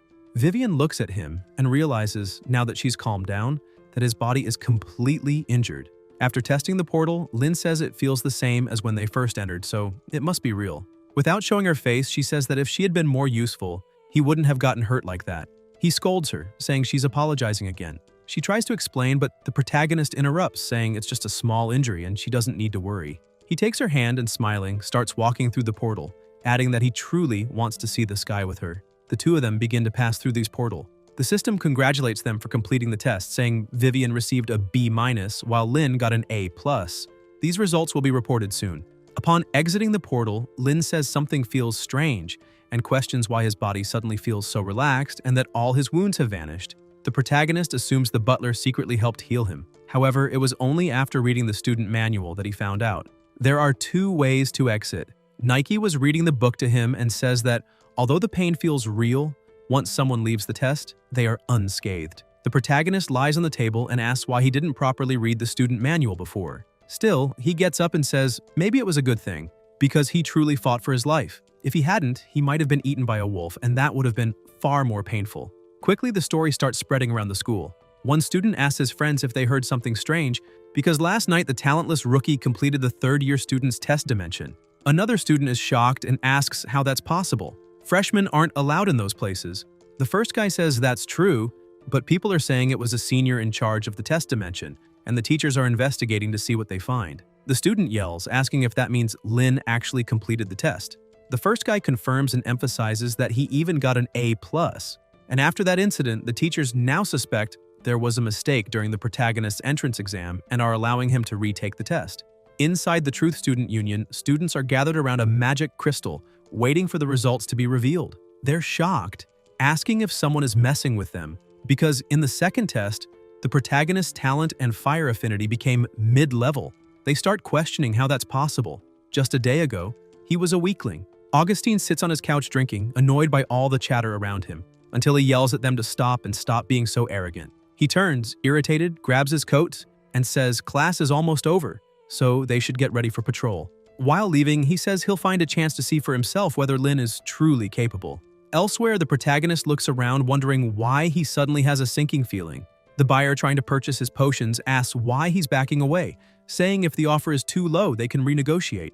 Lin apologizes and says he just got lost in thought. Still, he offers to sell 15 potion bottles for 20,000 gold coins because the merchant seems honest. The merchant, without hesitation, agrees, saying that's a fair price since the potions are top quality. After the deal, the merchant says goodbye and tells the protagonist he's welcome anytime. They're willing to be the regular distributor of those potions if he's interested. Leaving with his pockets full of money, the protagonist smiles happily, saying he'll consider the offer. He holds his gold coin tightly and says that, judging by how things are going, it seems money won't be a problem. He keeps walking, saying his little one has been waiting for a long time, so when he gets back to the ranch, he'll build a new habitat for him. Later, back at the ranch, the habitat area has been expanded. Yiya is impressed with her new home and starts celebrating, saying her habitat has finally grown.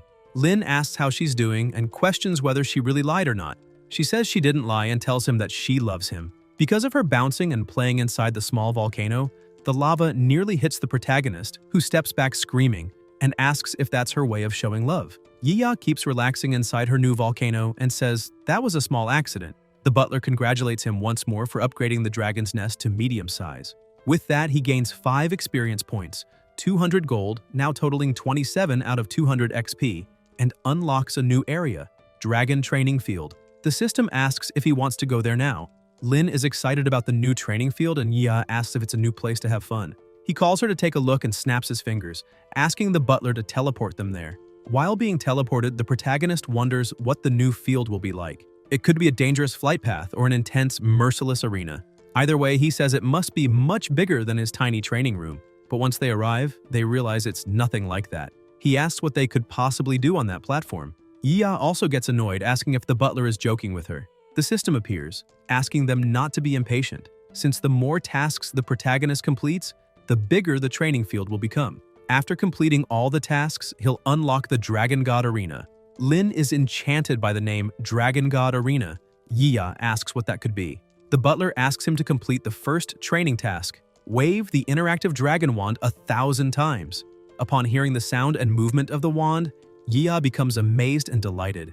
The protagonist throws the wand to the ground and asks if that's not for cats, wondering if the butler really thinks that changing the word cat to dragon means he's training a dragon. He keeps arguing with the butler, asking why he doesn't give a real task, Yaya, who is excited to play, starts looking at her owner and becomes extremely sad. She turns and says it's okay if he doesn't want to play. Instantly, he remembers being alone in his room, asking when his father would play with him. Lin begins to wonder if the little one is feeling lonely. He figures she probably is, since she's the only dragon on that huge ranch, and he always shows up then disappears quickly. He starts questioning why he even cares.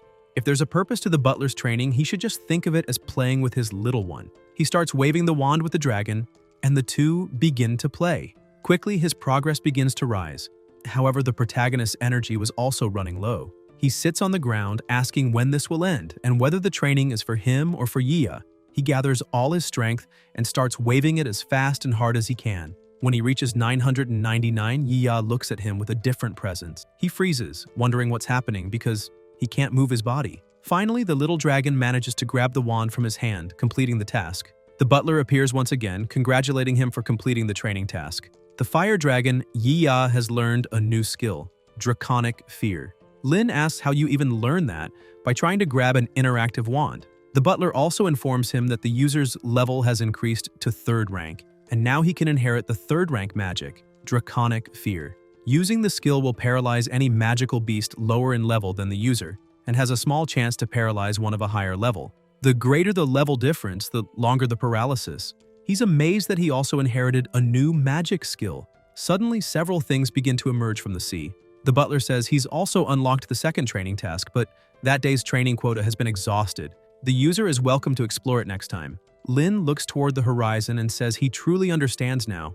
It's true that every time he completes a task, the training field will grow larger. The surface of the water is so vast that he wonders when he'll be able to unlock the Dragon God Arena. Yia calls out to the protagonist and he says he already knows, promising they'll continue playing next time. He pets her and says that in the future he'll play with her more often. However, Yia gets annoyed and slaps him away, asking who gave him permission to touch her belly. The protagonist screams as he's sent flying, saying his affection was wasted. After that, a month passed without any problems. Professor Yisha kept her promise and he was able to join the class. He finally came into contact with the mysteries of magic that were only taught orally. His classmates also became much friendlier, and the people who once mocked him now called him Hyung. The butler also stayed quiet for a long time and didn't give any more missions, making the protagonist think he could study peacefully until the end of the semester. But he didn't expect that while helping Vivian clean the library, he would pull a curtain and say there seemed to be something behind it. As soon as he pulled it back, he saw a large magic circle hence. Immediately he shouts that there's no mistake. He recognizes that magical aura as his father's. He reaches his hand toward the circle and it begins to glow. He grows a bit concerned about what's happening and simply disappears. On the other side of the portal, he looks around in surprise and asks what the hell that is, because he sees a chained dragon. However, upon closer inspection, he realizes it's not a dragon, but merely its remains. He begins to wonder why something like that exists in the academy, and why a matrix with his father's residual magic would lead him to a place like that. The butler appears and says the main quest for the water dragon egg, the sleeping dragon's last wish, is now active. The completion conditions are break the chains restraining the dragon's skeleton and help the sleeping dragon move on. Quest difficulty, medium. Reward, water dragon egg fragment, X2. Current fragments, 2 out of 10. Lin keeps looking and says that's just a regular dragon's nest. Magic experience, 50. He creates a flame in his hand and says he'll try it now. He attacks the chain, but nothing happens. He realizes he can't melt the chains. It won't be that easy. He understands that he'll need to figure out the material properties of the chain before trying anything. However, when he steps onto the sanctuary, another magic circle activates, and the dragon comes to life and begins to move. The protagonist is startled and asks if the dragon has become a ghost. The dragon quickly begins to attack him. He activates his shield to defend himself, but one strike shatters the shield effortlessly. The dragon's attack stops just inches from his neck, restrained by the chains. The protagonist watches and tries to get as far away as possible, saying, "Thank God the chains are limiting the creature's movements." However, that also means that if he breaks the chains, he'd be torn to pieces in seconds. The butler then tells him not to worry, as he would never do anything that would harm the user. Suddenly, the protagonist begins to hear a strange language saying, "Child, my child." At that moment, he realizes it's draconic language. The chained dragon keeps saying they must return his child. Lin starts looking at the skeleton, wondering if it's really the one speaking. He thinks he can understand draconic because of the butler. The skeleton keeps pleading for them to return his child. Lin asks the system if it's because the dragon had its bones and flesh stolen before dying, and if that's why it can't move on. The butler replies that this matter is outside the ranch's jurisdiction and he must find out on his own. The protagonist gets irritated and throws the butler away, saying that every time he asks something, the answer is always the same, and questions how useless that can be. He thinks that if he can understand Draconic, it must mean the dragon can understand his words too. The dragon keeps repeating that it wants its child. Lin asks why it's chained there and what happened to its child. He says that if the dragon can explain a bit better, maybe he can help somehow. However, the dragon just keeps repeating, "Return my child." The protagonist becomes a little disappointed and starts wondering if there's any way to communicate with it. He begins looking around for clues about what may have happened there until he spots a grimoire on a table. But the book has no title. He starts wiping it clean, wondering if it might contain any useful information. As soon as he opens it, some illusions appear in front of him. Oliver is telling Zoe to believe in him, because even if they weren't acknowledged by their peers in the modern age, their research would certainly go down in history. The protagonist starts shouting for his father and uncle. He keeps looking at the book, now realizing that the place might have been their lab. However, all the pages in the book are blank. Lin starts thinking that maybe the book that helped him awaken the Dragon Ranch was the result of that experiment. He thinks dragons are evil and should be killed. However, he wonders if his father let the dragon go because he didn't agree with humans experimenting on dragons. Lin starts to get confused. If that were the case, his father should be on the opposite side of his uncle. He remembers when he was a child and Oliver told him there was something different about his father's situation, and that when Lin became a sage-ranked mage, he would tell him how to clear the family's name. Lin starts questioning why his uncle wants to help him so much. Lost in thought, he hits his head, saying he can't think about that right now. He turns and begins to leave the room, saying that even if he finds an answer, it proves nothing, since that book is just an empty grimoire left there by someone unknown. And that's exactly why he won't find any new clues there. He begins to pass through the portal, saying he needs to investigate more outside, because out there he can definitely discover more things and complete this task. Shortly after, the protagonist calls Vivian and asks her to place her hand on the wall, asking if she feels anything. She looks at him and says she can feel the spider web he didn't clean properly. Later, Shua appears and tells the protagonist that he asked around, but there don't seem to be any legends about dragons inside the academy. Lin takes a deep breath and decides to talk to his professor. When he gets there, a bit shy, he asks if there were ever any experiments related to dragons in that academy. Yisha looks at him and asks why he would think that.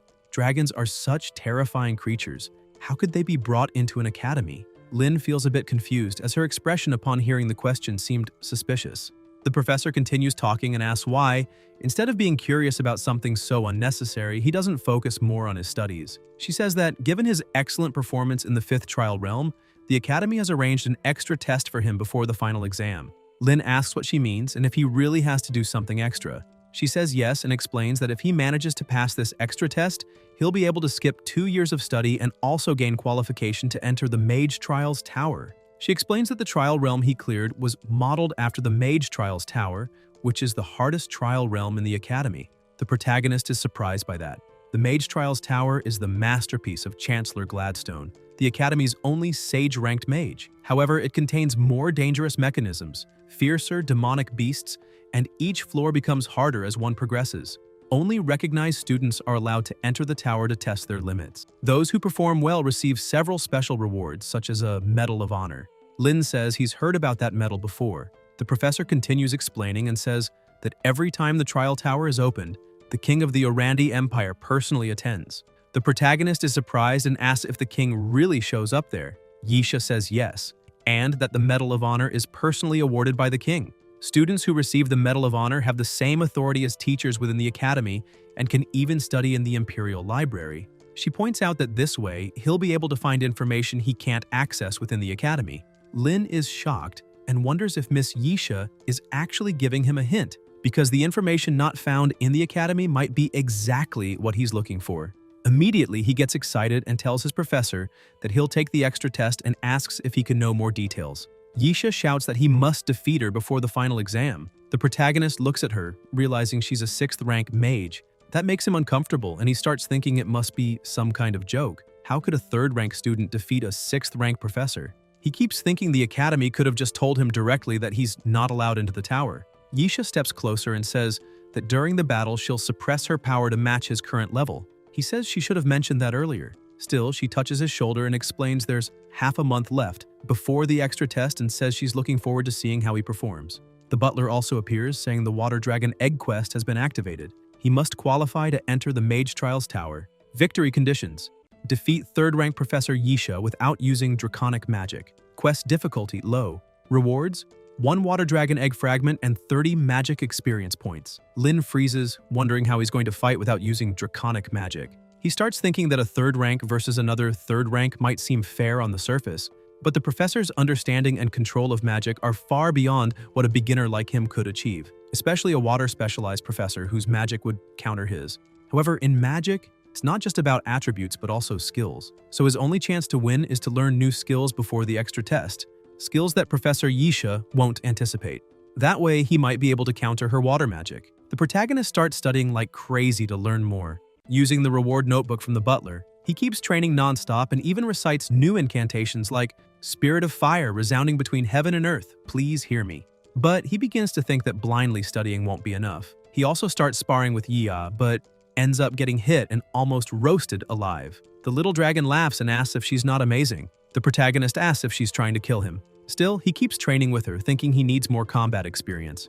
Over time, he starts dodging Yia's attacks. He thinks that even though training and fighting every day is exhausting, he's felt a significant improvement in both his magic skills and his bond with Yia. In that brief moment, he begins to feel fulfilled and happy as he continues preparing for the extra test. As time passes, the day of the test finally arrives. The two are already in the arena, and many people begin gathering around. Some students comment that the protagonist only reached 3rd rank half a semester ago and is already bold enough to fight Professor Yisha. People start whispering that no first-year student has ever had the chance to enter the Mage Trials Tower. So how is Lin, with only mid-level talent, going to be the first? They say he'd better lose quickly so that boring registration tasks can be finished and preparations for the trial tower can begin. Vivian gets irritated, saying that kid shouldn't say such things because student Lin is amazing. Shua is also annoyed and says that if the protagonist loses, he'll eat his own hat. The professor announces they're starting and explains that the first to be hit by magic or knocked out of the circle will be declared the loser. Both begin casting their spells and the battle begins. The protagonist uses the multiple fireball technique, while the professor uses the multiple water ball technique. With that, she completely nullified his attack. However, Lin thinks that his professor summoned twice as much as he did, which was already expected from a 6th rank mage. Even though she suppressed her power, she's still extremely strong. Yisha scolds him, saying he shouldn't act so hastily since he hasn't learned wind magic yet. She then begins using the Furious Silver Serpent dance.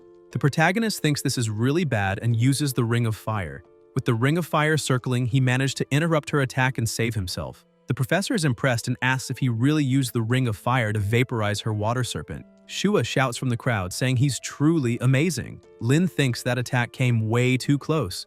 Yisha admits that the protagonist's understanding of formulas and skills is far beyond that of his peers. However, facing power that can't be overcome with tricks is what she wants to see if he can handle. She uses another attack called 3rd rank Torrent. Lin immediately counters with 3rd rank Fire Spring.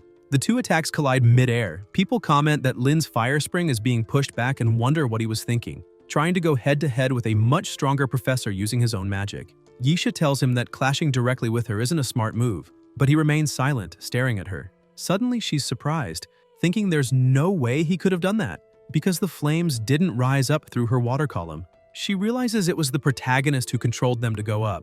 The fireballs begin to gather around her, making her wonder if he's truly capable of controlling the fire element so skillfully. Lin smiles and says that thanks to her, he had time to prepare that spell. He begins casting his magic again, saying, "O spirits of fire, resounding between heaven and earth, please answer my call and let the meteor fire fall." Countless fireballs are immediately created and fired at the professor.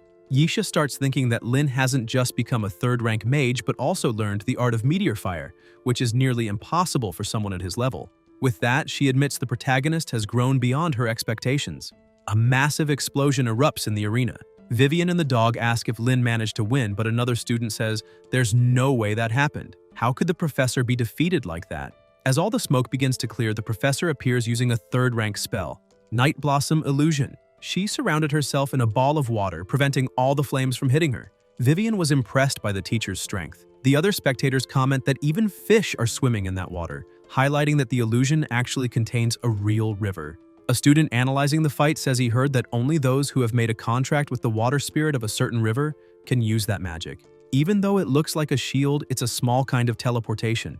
Besides teleporting the magic shot to the river, she also redirects the river back to the battlefield. The protagonist asks his opponent if that is really a third-rank spell. She tries to brush it off, saying she thinks she's still using third-rank power, but changes the subject and tells him to quickly think of a way to counterattack, as her spell is almost complete and once it's ready, the entire arena will be swallowed by water. Lin is surprised and sees the water approaching him. He starts thinking that he just heard the spell can transfer magical attacks to the river. So, if magical attacks aren't effective, it's basically the same as the White Wolf's shield. He starts wondering if it's only immune to magic. He begins to advance, thinking that if the fight has reached this point, then his last bet will be that. He gathers flames in his hand and goes for a physical attack, catching the teacher by surprise. She wonders how he figured out that method so quickly. With the physical attack, he manages to break through the water barrier she created and starts chanting his flame summon again, asking it to dance fiercely like a serpent. The attack goes toward the teacher, who responds with her waterfall magic. Her spell manages to contain his and hits him hard, slamming him against the wall separating the arena from the stands.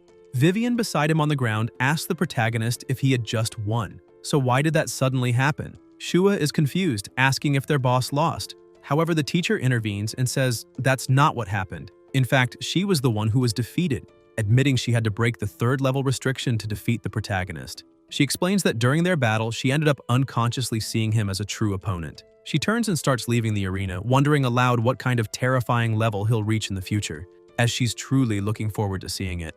Vivian and the dog begin celebrating, and the butler appears to congratulate him, saying that he defeated Yisha and thus completed the main task, gaining dragon egg fragments and magical experience. The king of the Orange Empire, named Levi III, was also watching the match. The protagonist looks at him and realizes he really is there. The king begins to speak and says that everyone is about to enter the Tower of Challenges, as they are not only the elite of the Sacred Iris, but also the future pillars of the Empire. He emphasizes that the Medal of Honor will be awarded to the one who completes the Tower of Challenges first. He raises his hand and shouts for everyone to show what they're capable of. They begin organizing the students, asking them to form a single line to enter the magical tower. Some female students comment that they didn't think the protagonist would get permission to enter the challenge's magic tower, assuming the teacher must have gone easy on him. The same student who is analyzing the entire fight gets irritated by those comments and asks if the student union only knows how to gossip. He emphasizes that he was there as a witness during Lin's fight and that Lin won with his real skills. The girl also gets irritated and says maybe he too was bought off by the protagonist. They begin to argue, and other students ask them to calm down and not fight in front of the magic tower. Another girl at the end of the line observes and asks if the man at the front of the line is the protagonist. The same girl from before points her finger at him and says she doesn't know what he used to fool everyone, but his act will end, because the president of the student union already told everyone that he himself will test Lin's abilities. Seeing this, the protagonist starts thinking about Augustine, and the girl asks if he got scared. However, the protagonist was just thinking that he still has a task to complete, but doesn't know if he's ready to defeat Augustine. Suddenly, the butler appears and announces that the previous task of defeating Augustine in the Tower of Magical Challenges hasn't been completed, and advises the user not to start the next challenge. Lin is confused, asking why the previous task hasn't been completed, as he thought qualifying to enter the magic tower would be enough. However, this means there might be other tasks inside the tower. While he was lost in thought, one of the supervisors called out to him, saying he was the only one left, except for the protagonist. He apologizes and begins entering the magic tower. The king announces that all students have entered and the challenge must now begin. As soon as Lin crosses the portal, he's impressed and asks if that's really the Tower of Magic Challenge, because compared to the Kingdom of Challenges, this feels like an entirely different world. This is the first floor of the Magic Challenge Tower. He notes that it's truly a place meant for veterans in the top 10 strongest. He pulls out the map in his hand and says that before entering, the teacher gave him a map since the tower has a total of 9 floors. Teleport points can be found on the map. On the first 3 floors, each teleport point is protected by magical beasts. Looking at the map, he notices there are many teleport points on the first floor. He starts moving, thinking that being killed by magical beasts or defeated by another student in a magical duel counts as elimination. He continues advancing as fast as he can, since he doesn't know how strong the other students or beasts are, so it's better to run. His strategy is to distance himself from the largest group and head straight to the nearest teleport point. Along the way, he encounters a few magical beasts but defeats them easily. The system congratulates him for defeating a 3rd-rank magical beast, the Dark Knight Leopard. With that, he gains an experience point. He begins breathing heavily and says he finally reached the third floor rather quickly, but the beast level hasn't changed since the first floor. He steps into the teleport circle saying that if his calculations are right, the next floor should have 4th rank magical beasts. He notes that the higher up the tower, the fewer teleport points there are. That means that going forward, the chances of encountering others increase, so he'll need to be careful. He finally reaches the 4th floor and someone hidden, holding a magic potion, says they finally found him. Meanwhile, outside, the king watches the Tower of Mage Judgment. Yisha also watches. She thinks that although His Majesty comes every year to watch the battle, what happens inside can't actually be seen from outside. The only thing they can do is observe student movement by the lanterns hanging outside the tower. Suddenly, the lantern on the 4th floor lights up, and she's surprised, thinking someone has already reached the 4th floor. The Judgment Tower is divided into 9 floors. The last 3 floors are mechanism rooms, where students face magical beasts from rank 7 to 9, far above their current level. The middle 3 floors are task phases. Only those who complete the tasks can advance. That's where half of the students will be eliminated. On the first 3 floors, students only need to defeat the beasts guarding the teleport points to advance. Only a few are eliminated there. Teams, betrayals, fights over positions. In the end, only 10 people can pass. You could say the real challenge begins on the 4th floor. She begins to wonder how far the protagonist can go. Back on the 4th floor, a system screen appears for Lin saying, "Conditions to clear, obtain 1,000 points before all the animals are killed. Point rules, each beast killed equals sign plus 200 points. Each student eliminated equals sign minus 1,000 points." The protagonist is shocked to learn that eliminating a student deducts so many points. It means there will hardly be any infighting at that level. There are a total of 1,000 beasts for 100 people, so each person can kill 10. But he keeps analyzing and realizes that's not all. The clear condition is exaggerated. Get 1,000 points before all the beasts are killed. So even if there's no visible infighting, the moment a student kills a beast, someone else will definitely not get enough points and be eliminated. Realizing this, he starts running, saying he needs to get ahead of everyone. However, the hidden person was just waiting for an opportunity, and as soon as the protagonist passes by, they throw the flask, saying he must change. But the protagonist notices it in time and uses a fireball to preempt the attack, destroying the flask midair. He's confused, thinking, eliminating students deducts points, so why am I being attacked? He looks at the person who attacked him but realizes he has no time to waste on that and keeps moving forward. The attacker begins laughing and says he's finally been marked. 10 minutes earlier, Augustine and his team were gathered in a part of the 4th floor. He said that apparently the 4th floor wasn't suitable for fighting other students, so he'd have to wait until the 5th floor to confront the protagonist. One of the members grew irritated, saying he couldn't understand why their leader had to stoop to that level to compete with someone like that. If the leader had that much free time, then the 2 of them should fight instead. The young man shouted at the president, saying he was already in 4th place and questioned whether he didn't already have the qualifications to challenge him. Augustine looked at him and said he was still too weak, but the student didn't give up because his leader had promised him that if he got more points than Lin while on the 4th floor, then the 2 would duel once they reached the 5th floor. He started yelling that that's exactly why he won't let the protagonist get a single point. Meanwhile, Lin kept advancing until he finally spotted one of the magical beasts. He got ready to attack, saying this time he would beat the other students. However, before he could even launch a small attack, other students surrounded the magical beast and attacked it with everything they had. He grew frustrated, saying this had already happened more than 10 times. Every time he found a beast, someone else immediately attacked it, and he couldn't understand what kind of coincidence this was.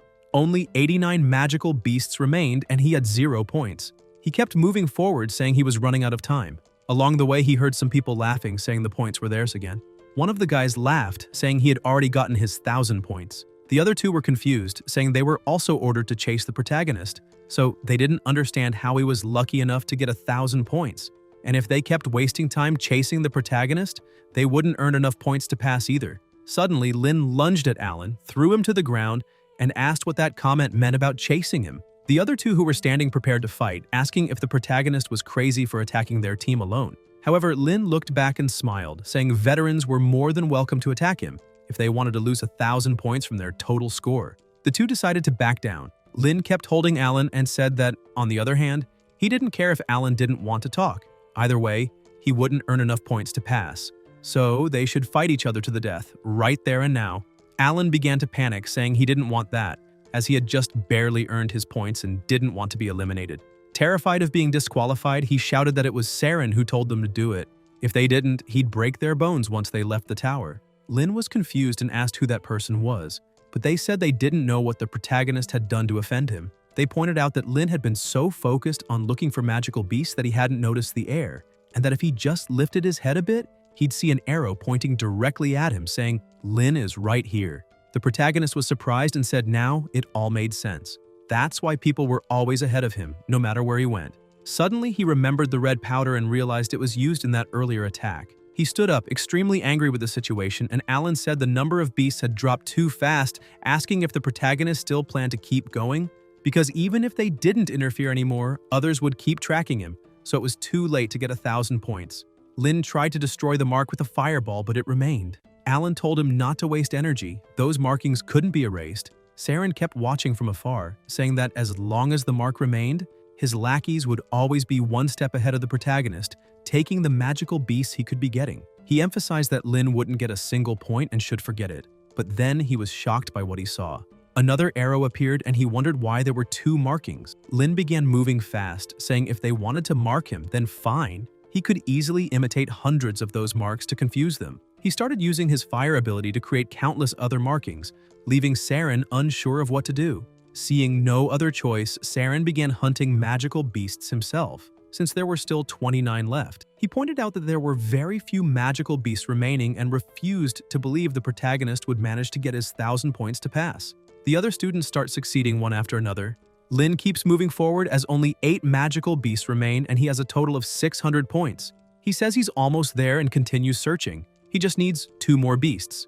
However, the system shows that only 1 beast remains, and this leaves him frozen. He punches a nearby rock in frustration because even if he defeats the last one, he still won't have enough points. But then he looks to the side and sees a new system window appear saying, since only 1 magical beast remains for the current floor's hunting task, the desperate attack effect has been activated. The student who defeats the last magical beast will receive a reward package. The package will randomly grant between 0 and 999 points when opened. Time limit to complete the task, 1 hour. Please participate actively in this hunting task if your points are insufficient to complete the current objective. Lin becomes extremely happy upon seeing that he still has a chance and charges forward with everything he's got. Other students also keep searching for the beast, but none of them manage to find it, as it hides very well. They comment that it was expected to be hard to find, but they don't care and decide to head to the central teleportation circle and rest a bit. Meanwhile, at the central teleportation circle, Augustine was already there with some of his team members. A woman asked the president if Saren isn't going too far this time, because if they use tactics like that against a first-year freshman, their council's credibility will be damaged. Augustine asks if she's seriously saying he went too far because the tower is a place that only allows the strong. If Lin can't even handle small fish like Saren, then he's not worth his time. The protagonist keeps advancing as fast as possible, but he notices there are only 15 minutes left and at this rate he won't make it. He asks the butler to activate his Wolf King title, a skill earned after defeating the lesser White Wolf during the 5th challenge. This skill allows the user to summon and command a pack of magical wolves. The protagonist gathers a pack around him and says their target is a 4th-class fire beast, and their mission is to find it for him. With that, he gives the order and the wolves charge ahead. The other students are startled, asking where so many wolves came from. Another one comments in surprise that those are summoned beasts.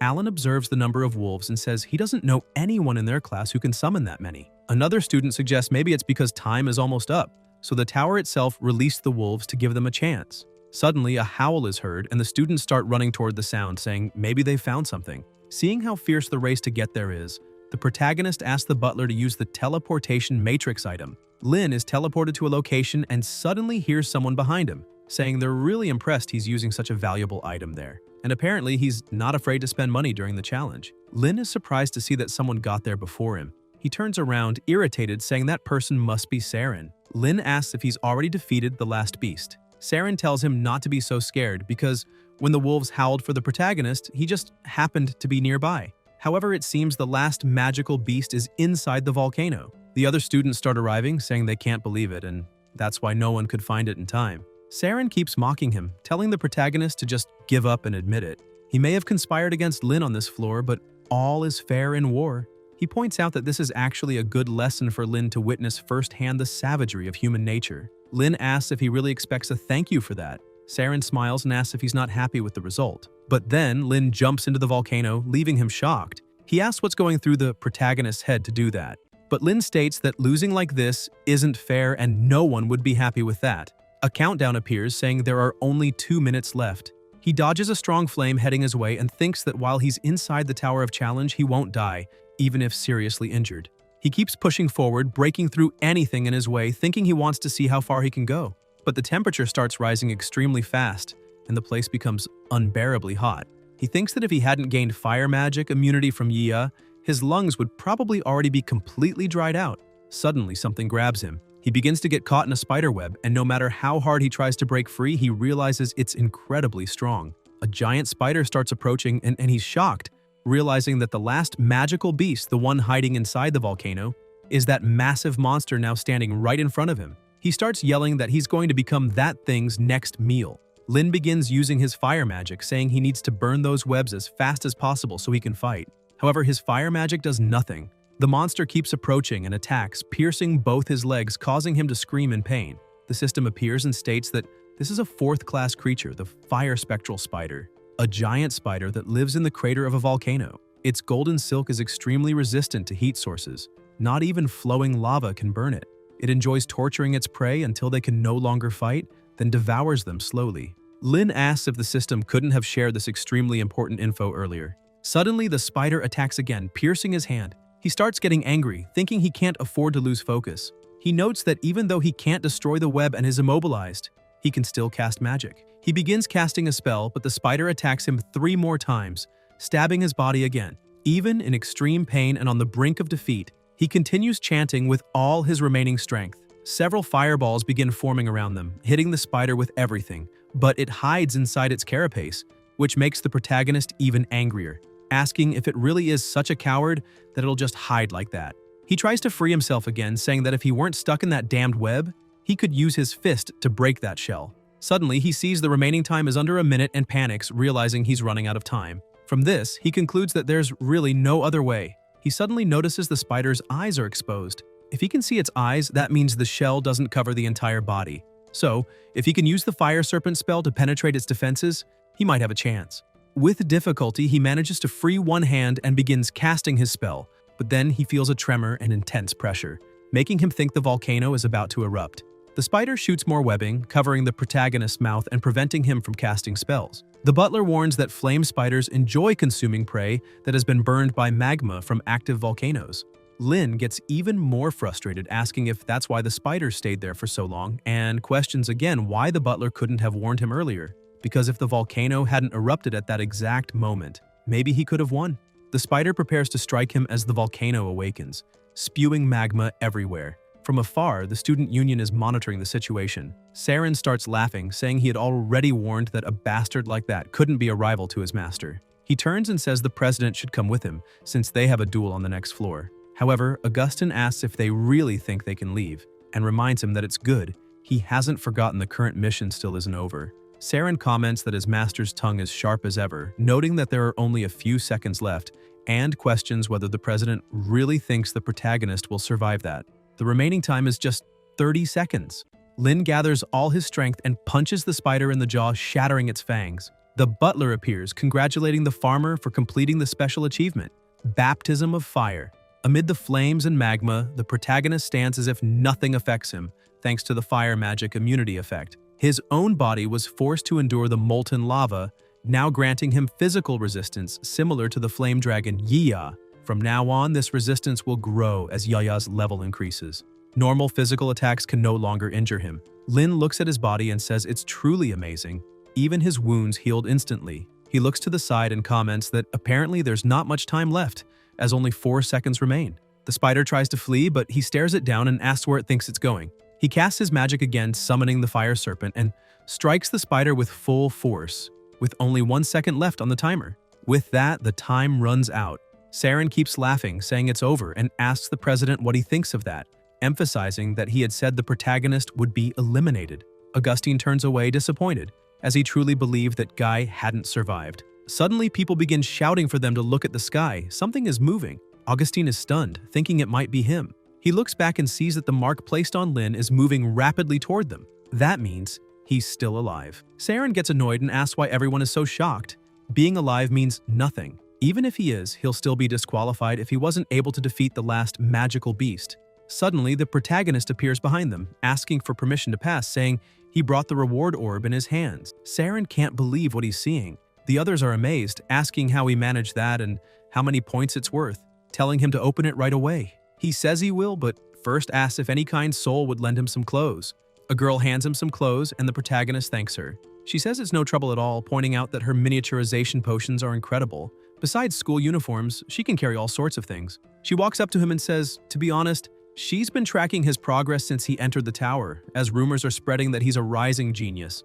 A genius being compared to Augustine. She smiles, introduces herself as Dia, and asks if he'd like to form a team with her in the next floor if he passes. Lin feels a bit confused, thinking the situation is strange, since that girl is his senior. However, her smile is strikingly similar to Vivian's, and he wonders if it's just because they're both beautiful. Alan then comes running, saying the protagonist can count on him too, since the next floor has 5th-rank magical beasts, and they won't be able to handle them alone. He adds that on the current floor, he was tricked by evildoers and end up unintentionally getting in the protagonist's way, so now he's willing to lick his boots to make up for it on the next floor. Lin starts pushing him away, asking him to back off a bit, but Alan keeps begging for a chance. Saren approaches and says they might be talking about the next floor too soon. He points out that even if the protagonist was lucky enough to defeat the beast, if the reward orb doesn't grant him 400 points, then he's done for. Everyone tells him to open it right away to see what's inside. The system informs that he must break the golden orb to reveal the score. Lin holds it with both hands, focuses, and asks that the points inside be enough. He slowly opens the orb. As soon as he does, he's congratulated for earning 399 points. However, he's extremely frustrated, saying he needed just one more point.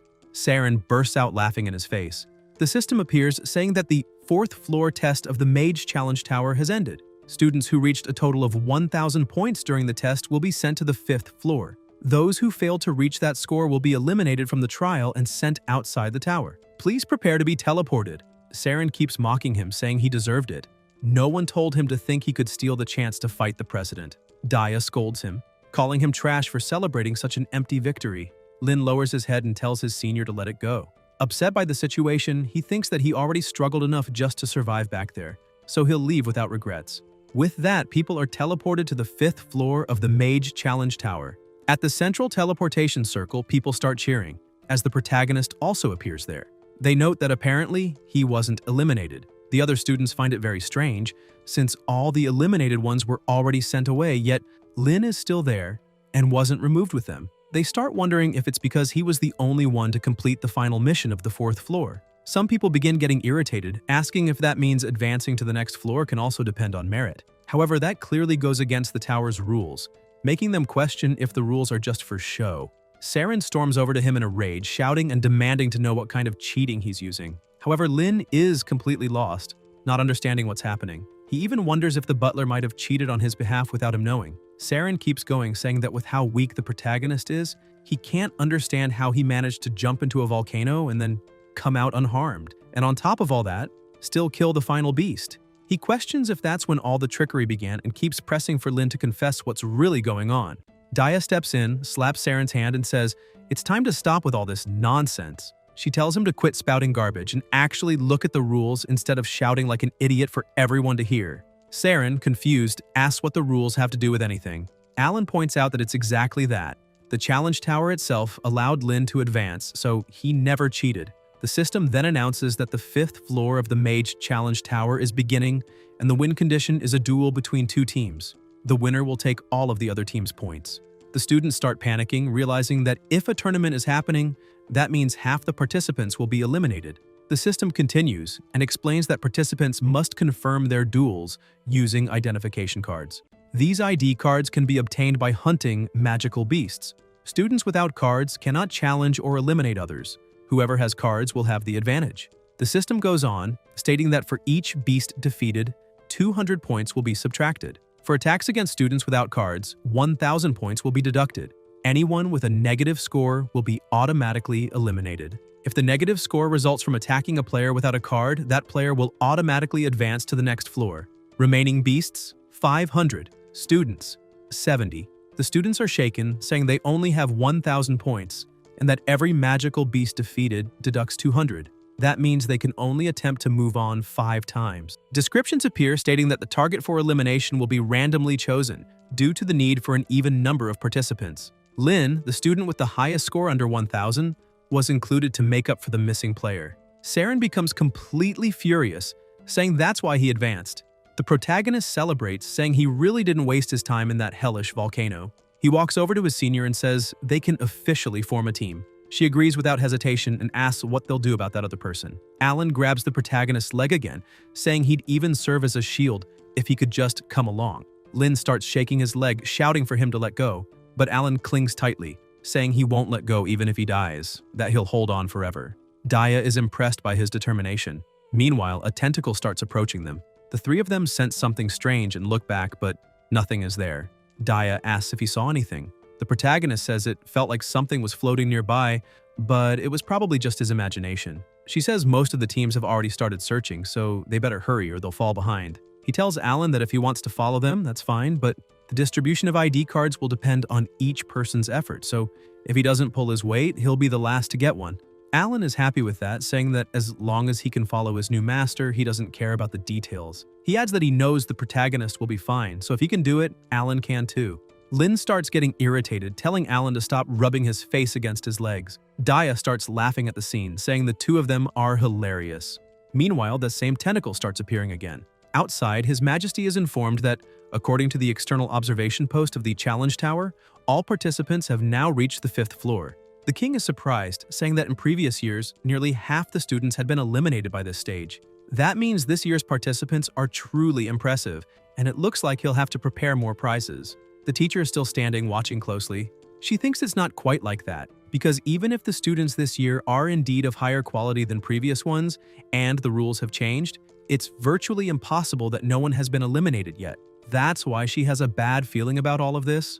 Back in the tower, Daya begins attacking and says that based on her field combat experience, the harder a beast is to defeat, the greater the chance of it dropping valuable items. Besides, their individual scores aren't very high.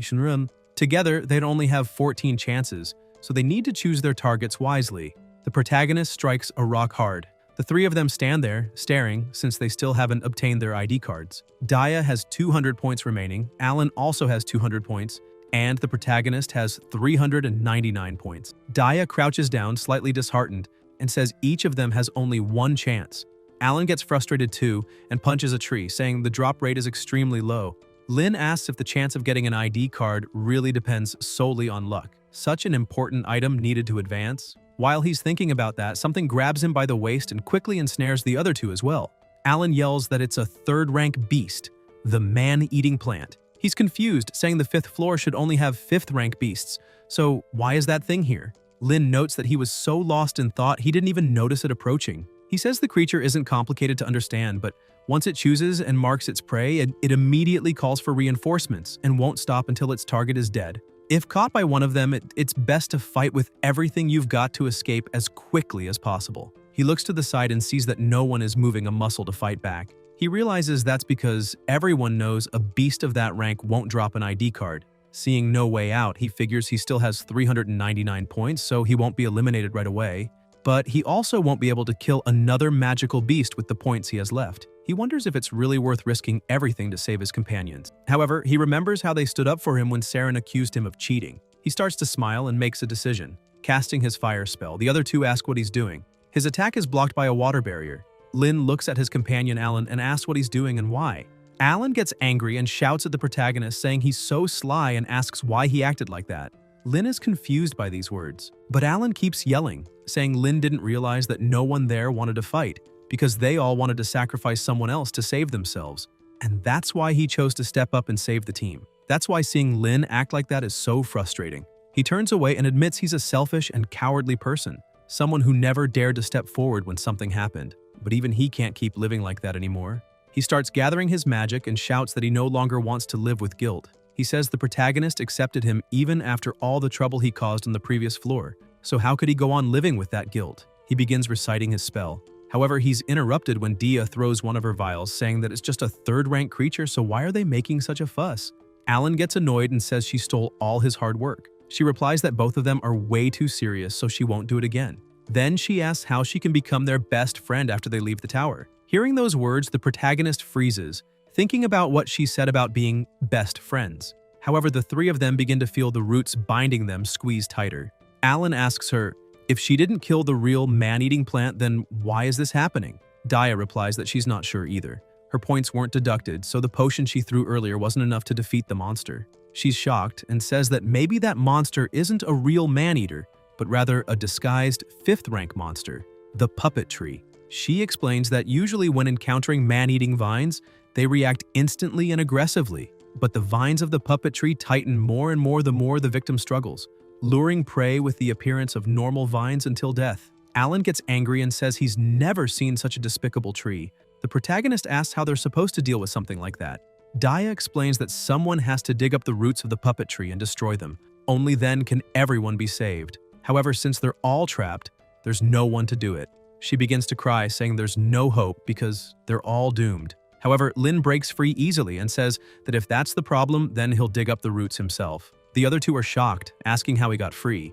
He starts laughing and says, to put it simply, because his body is so strong, the roots that tried to strangle him ended up destroying themselves. He thinks to himself that it was actually due to the volcano's influence that his body became as tough as his dragons. But he can't reveal the truth, and asks if they understood. The two are stunned, and Daya asks if that means he knows how to use a knight's fighting spirit.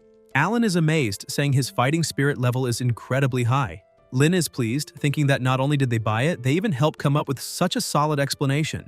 That's just what he'd expect from his best friends. He gets ready and says they can't waste any more time.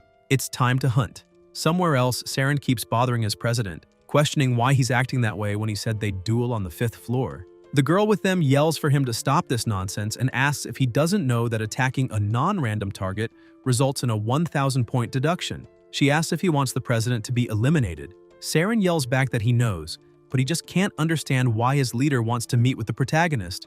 Every time Lin is mentioned, he questions the president, asking what exactly Lin did to deserve so much attention. Augustin looks at him, walks over, and shows him a card. But the girl quickly interrupts, asking how the president could let Saren see his ID card, pointing out that the real target is the protagonist. So what will happen if Saren does something foolish again to prevent that duel?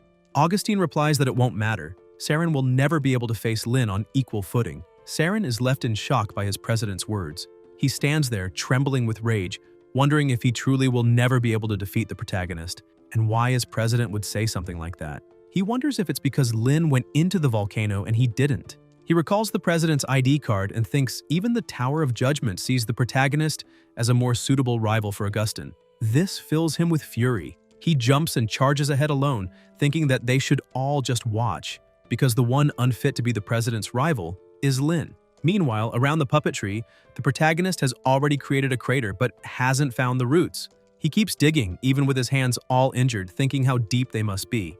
Not only are they incredibly deep, but the soil is extremely hard. He thinks those roots know exactly how to hide. He keeps digging, thinking it should be soil, but it's as hard as metal. Even with a body as tough as his dragon's, he'll still get hurt if he keeps digging non-stop. However, Dia had said the roots are about 2 meters below the surface, so he should find them soon. Alan thinks the protagonist is pushing himself too far. Daya agrees, saying that even if that magical beast could drop an ID card, Lin could have abandoned them long ago. She points out that he can't use magic as it could agitate the puppet tree, and he doesn't even have tools to dig. Suddenly, Alan spots something and shouts to the protagonist that there's something moving to his right. Lin stands up, extremely annoyed, saying he'd been wondering why he couldn't find it.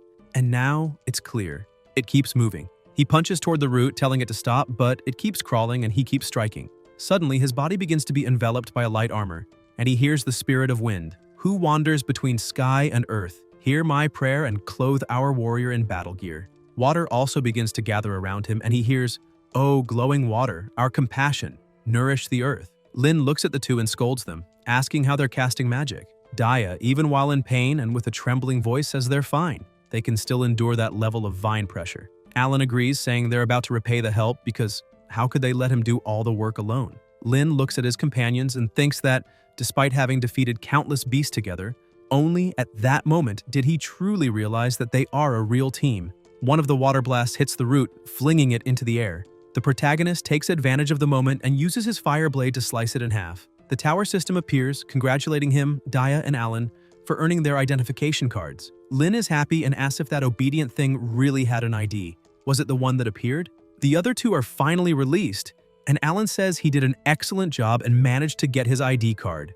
Daya adds that he should keep the certification because he deserves it. The protagonist turns to them and says it's not quite like that because it's not just his ID card. He shows that he has 3 of them. The two get extremely excited and ask if a magical beast can really drop that many cards.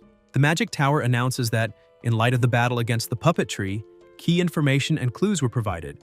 Daya is recognized as the Guardian. Having shown strong perception and spotted the root's movement, Alan is recognized as the Observer. Rushing to the front line and landing the final blow, Lin is recognized as the Interceptor. Each team member can receive 1 ID card. The protagonist says it's because he wasn't the only one recognized.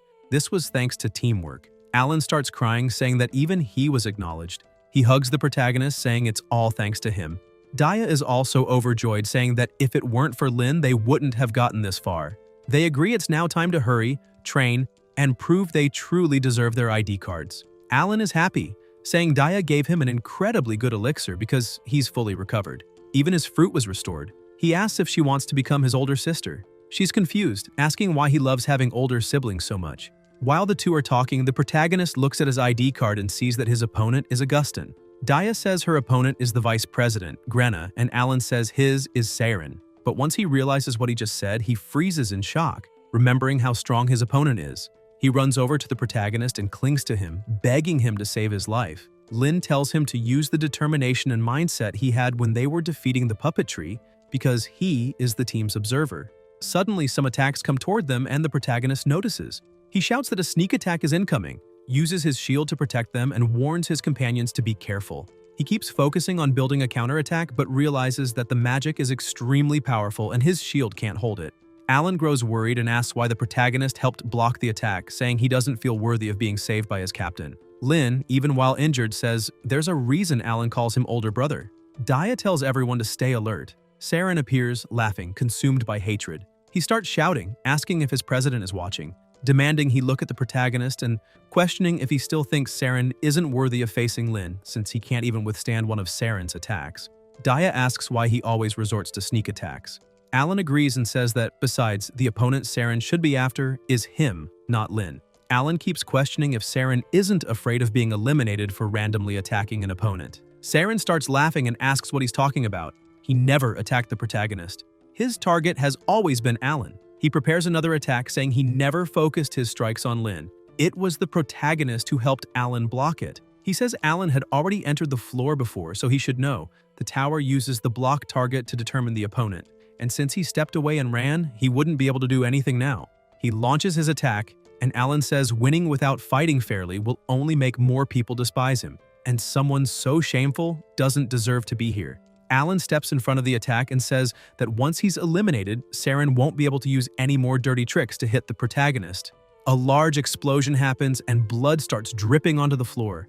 Lin stepped in to protect him, and Daya, seeing that her captain was doing that with his own body, created a shield in front of him to help block the attack. The protagonist gets angry with his companion and tells him to start defending himself and stop saying he'll be eliminated all the time. He emphasizes that if Saren can attack them by exploiting weaknesses, they can do the same, pointing out that their opponent is strong, but not stronger than the 3 of them together. Alan gets emotional seeing that his team is truly willing to do anything to protect him. Saren starts laughing and questions whether they really think he isn't stronger than the 3 of them together. He tells the protagonist that he won't deny they might be able to defeat him if they combine their strength. However, Lin and Daya can't attack him. He starts summoning his spirits and gets ready to strike, saying he'd like to see how the protagonist will defend against this attack.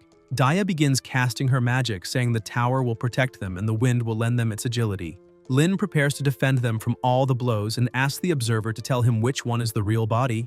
Alan has a moment of realization and sees he needs to act. He begins asking the water to convert and follow the flow of magic, revealing the real one. He carefully observes the battlefield and quickly finds the real one, saying that he's right there. As soon as he gets the information on where the real one is, the protagonist dashes like a true flame bolt and charges toward his opponent. Saren only smiles, asking if the protagonist is really going to attack him head-on like that. However, the protagonist doesn't attack him. He grabs him, asking what he just said, questioning if it wasn't the tower that determined the opponent, saying he's always been attacking alone. Saren gets scared and asks what he's trying to do. The two start falling off the cliff and Saren panics. The protagonist asks him if he has time to use the wind wings and uses his firepower to push them even faster downward. The two crash hard into the ground, creating a large crater. The protagonist gets up with a lump on his head, saying that really hurt. However, thanks to his body's resilience, he's fine. His team runs over to him, asking if he's okay, and Dia asks why he always does that kind of dangerous thing. He smiles, saying that at least he's okay, but she asks if he's injured and tells him to drink that recovery elixir to stay standing. He thanks her, saying he's fine. Saren starts to get up with a trembling voice, all battered. He asks if that's why the president said Lin is stronger than him, pointing out that apparently the protagonist is really determined when doing something. He asks again if that's why the president said he's stronger. Lin turns to him, irritated, and with a serious tone asks Saren if he really thinks he's stronger than him, because if he truly thought that all this time, then why did he never dare to fight him directly? Saren is confused by this, but the protagonist keeps explaining, saying that Saren is already a 4th-rank mage and his power is greater than the protagonist's. Besides, he knows many more spells, but on the previous floor, he didn't dare rely on his own strength to earn points.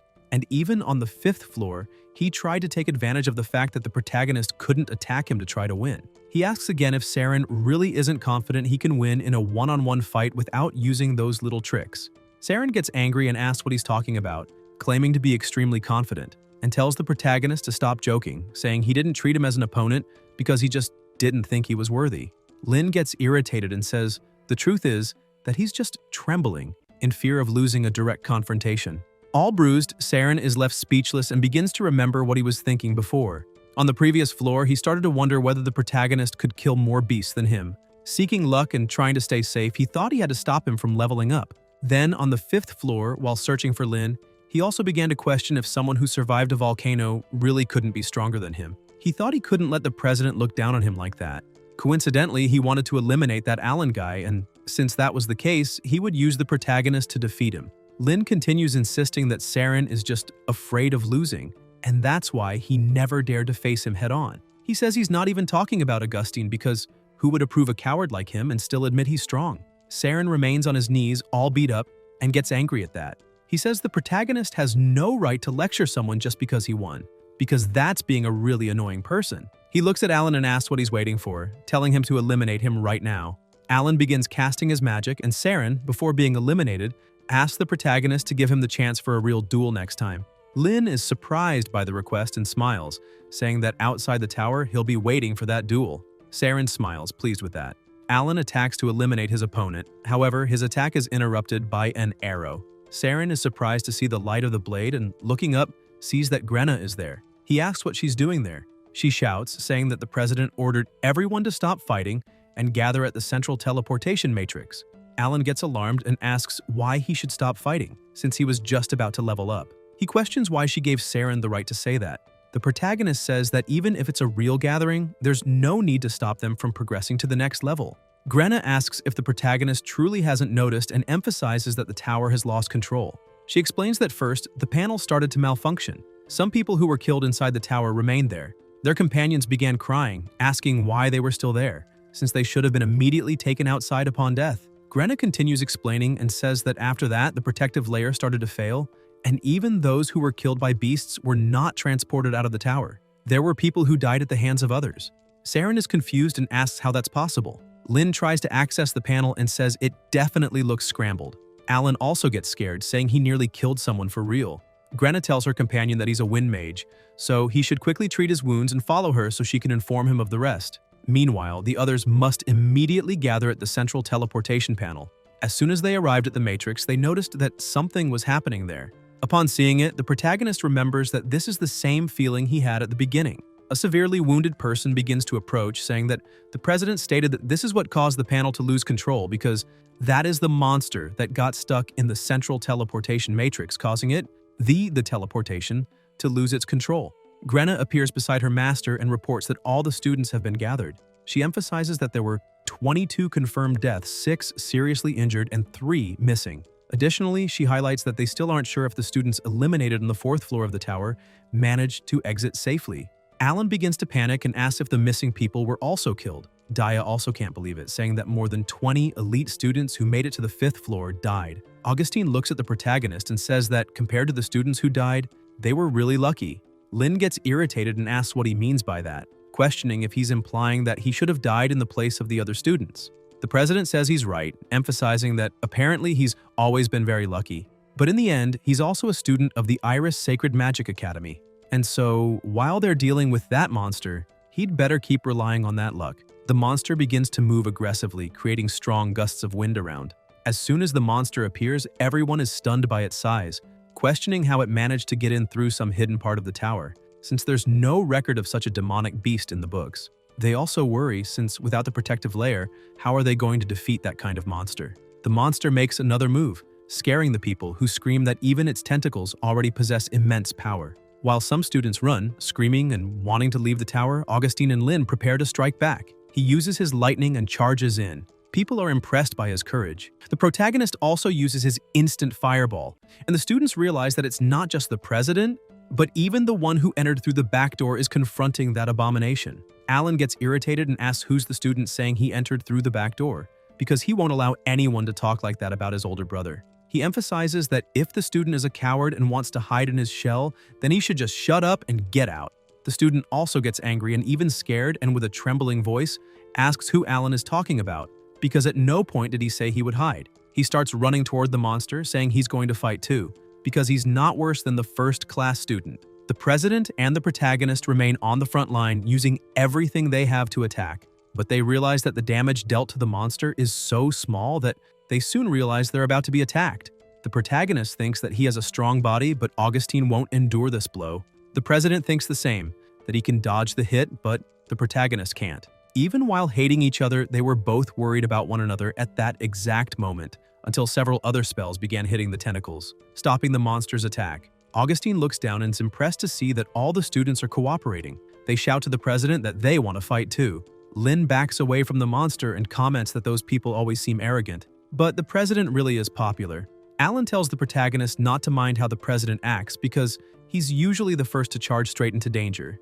Daya smiles and agrees, saying that's exactly why the Academy's students trust him so much. Augustine tells everyone that the tower's protective layer has already stopped functioning. Grenna says the students' safety is also their responsibility, but that they need everyone's help in that moment. Saren, who is also ready to fight, confirms and emphasizes that everyone who entered the tower is part of the Academy's elite, and no one is willing to back down. Augustine begins saying that it's exactly because they are the Academy's elite that he stops talking and starts thinking that maybe it's because of that guy. He remembers that the students were running away until they saw the protagonist charging forward and then decided to change direction, shouting that they wanted to fight too. He also looks at Lin, thinking that this really is effective. Taking advantage of everyone's excitement, he raises his hand and shouts for everyone to prepare for the great battle. The students begin to get excited, ready to fight that gigantic monster.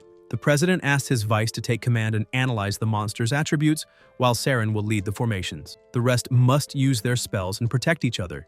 They need to cast spells and suppress the monster's power. He shouts for the beast capture formation to prepare. A giant magic circle appears beneath the monster, and the president yells that they need to capture it. Magic chains start emerging from the circle, restraining the monster's tentacles. Augustine remains in command and asks all fire mages to prepare to attack. Together with everyone, the protagonist begins casting his magic, creating a strong wave of heat in the area. The president asks the wind mages to also prepare. He gives the order for everyone to attack at once. An extremely powerful attack strikes the monster's head, piercing through it.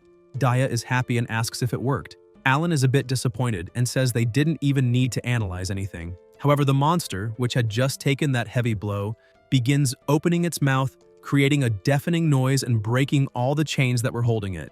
Saren is surprised and comments that the sound is so high-pitched that it might be a spirit spell. The protagonist remains standing and tries to call for his companions, but they're all collapsed with headaches. Looking to the side, he sees that even Saren is completely wounded. Suddenly, he too begins feeling an absurdly strong pain in his head, enough to make his nose bleed. The president tries to heal the others, telling them not to give up yet. He begins blaming himself, saying that everything is due to his negligence. He prepares to attack again and asks everyone still conscious to help attack the monster's mouth. Lin, even in severe pain, begins thinking that all of this is pointless, because even with all the attacks, the monster remains unscathed. It's impossible to win with such inferior power. He starts wondering how to defeat that type of spiritual beast. Reflecting on the word spiritual, he remembers that some time ago the butler told him he had reached the 3rd level and could therefore inherit the dragon's power. After using it, this power can shock lower-ranked beasts, and the greater the level difference, the longer the stun time. He thinks that now he also knows how to cast spiritual spells with their dragon's power. Gathering his strength, he tries to use this power, but the monster roars back, causing even more pain in the fighters who were still standing. Due to the effort he made, Lin begins to suffer even more from the first attack's effects. He kneels, thinking that all of this is useless because the level gap is too great. Suddenly, he begins to feel an enormous energy leaving his body, without him intending to. Yiya's spirit starts forming around him and roars back at the monster. Yiya's presence is so strong that it paralyzes the monster with a single roar. The monster, realizing there's a presence even more terrifying than itself, is frozen in shock. The president takes the opportunity to counterattack with everything he has. The attacks begin hitting the monster, causing it to stop moving. Grenna falls to her knees on the ground, already exhausted, and says that creature has finally stopped. Augustine, who is still standing, asks if his vice commander also felt that. He looks back and sees the people on the ground and starts to wonder what made that demonic beast stop for a second. However, he thinks he might just be starting to see things from thinking too much. A little away from the others, the protagonist speaks very quietly with the butler, asking what that was, and whether Yiya really came out or not, because he doesn't know if that dragon can come out on its own. The system replies that dragon wisdom is a skill acquired by Yiya in the training field, using only her own abilities. Therefore, the host can also use it as long as the body is capable of withstanding it, but it's best to use it only once a day. Yiya asks why her master is making such a fuss, questioning if he didn't want to use the dragon's power just a while ago. The protagonist starts arguing with her, asking why she didn't say that before. However, she replies that if she had told him and taken him to the training field every day to get those skills, clearly he wouldn't play with her anymore. Alan gets up and tells Augustine that they owe him one for managing to stop that demonic beast. He emphasizes that he was able to discover its weaknesses and attributes, and says that it is a 6th-rank demonic blessing with dark attributes, the Nightmare Troll. Grenna begins to ask how a Nightmare Troll could be so big, and says that besides that, it should have scales. Alan, exhausted and trembling, says he's not so sure, but his magic says it's a Nightmare Troll. If they don't use light attribute attacks, it will be difficult to deal with it. The president thinks that now everything makes sense, and that's why the attacks weren't working on that thing. That also explains why the light attacks caused a bit more damage. However, they only have 2 light mages, and that's not good at all. Alan continues speaking and says that on top of all that, compared to normal nightmare beasts, if that monster takes someone into the nightmare, suddenly an attack hits the president from behind. Saren had betrayed him. He turns around asking what's going on, and Saren just keeps laughing with dark eyes and a strange aura coming from his body. He starts laughing, saying that he finally managed to defeat the president, and emphasizes that now he is the strongest student at the Sacred Academy. Grenna quickly uses the light bind to restrain him. She turns to speak to Alan that Saren is.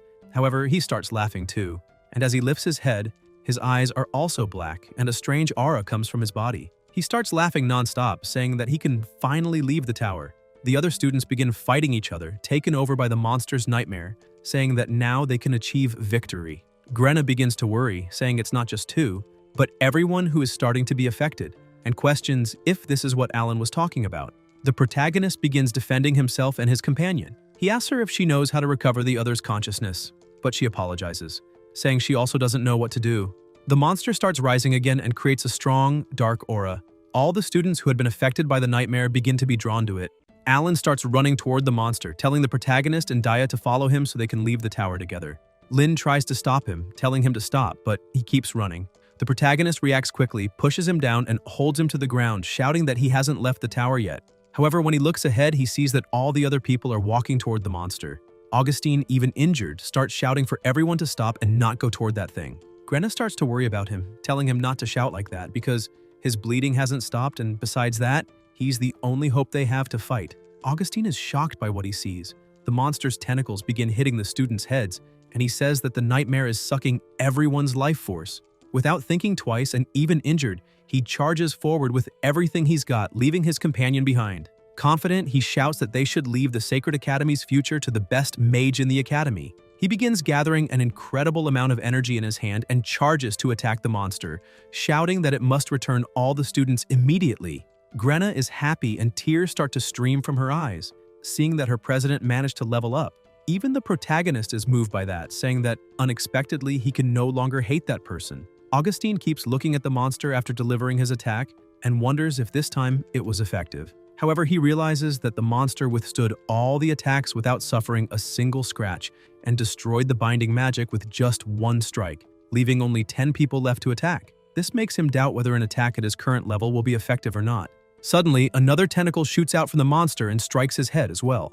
He begins to lose his energy, and the other students start attacking, trying to help their president. The launched attacks hit the tentacles, but nothing happens. The monster simply unleashes another attack, creating immense pressure and hitting the remaining standing mages. Lin becomes worried, saying that this damn trauma, if things continue like this, everyone will be defeated. He asks the butler if he can keep using Dragon Wisdom. The system appears, asking the protagonist to stay calm as this skill can't be used excessively.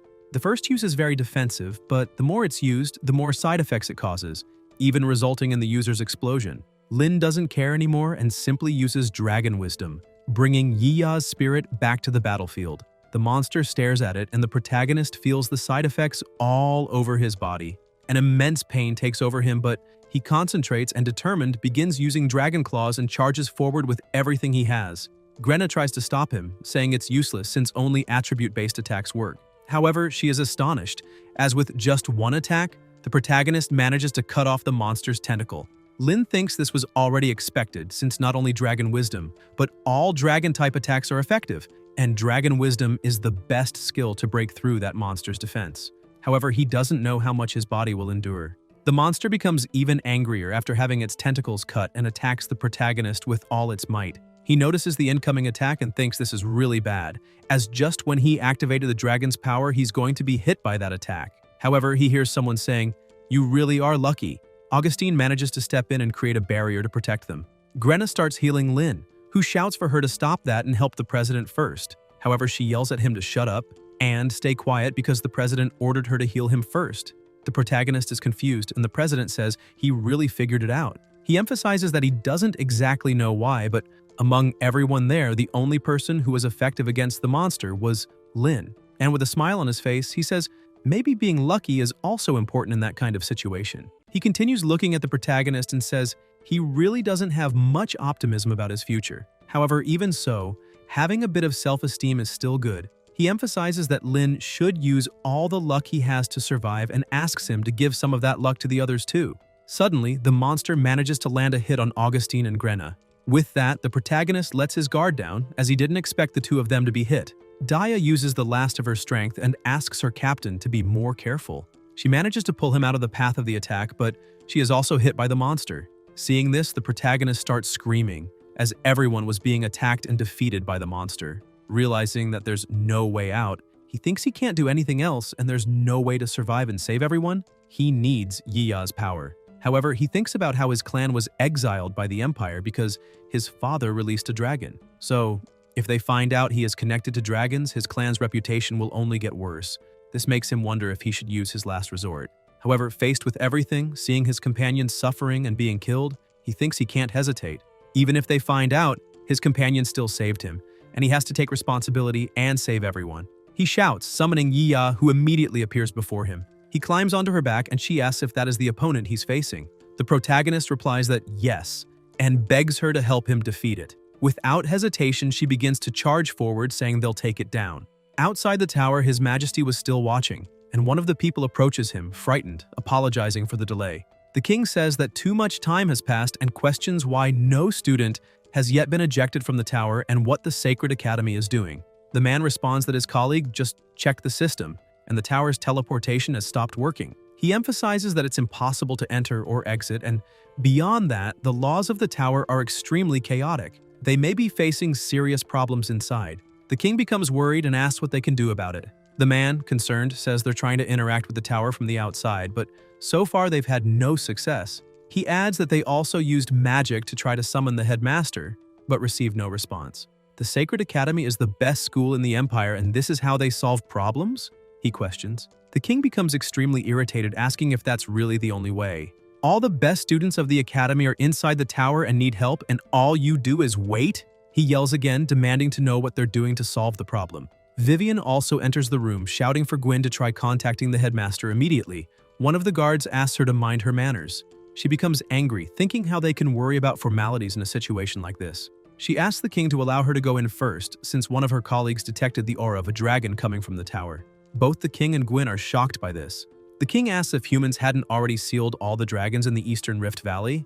That past catastrophe cannot happen again, so he questions where that dragon came from. Inside, the protagonist is still flying beside the monster. He says this is great because as soon as he released Yiya, the monster stopped focusing on the students and is only targeting them now.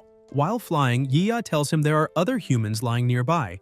Lin asks where, and as soon as he looks, he realizes the people lying there are wearing academy uniforms. He remembers the students who were beginning to change their opinion of him.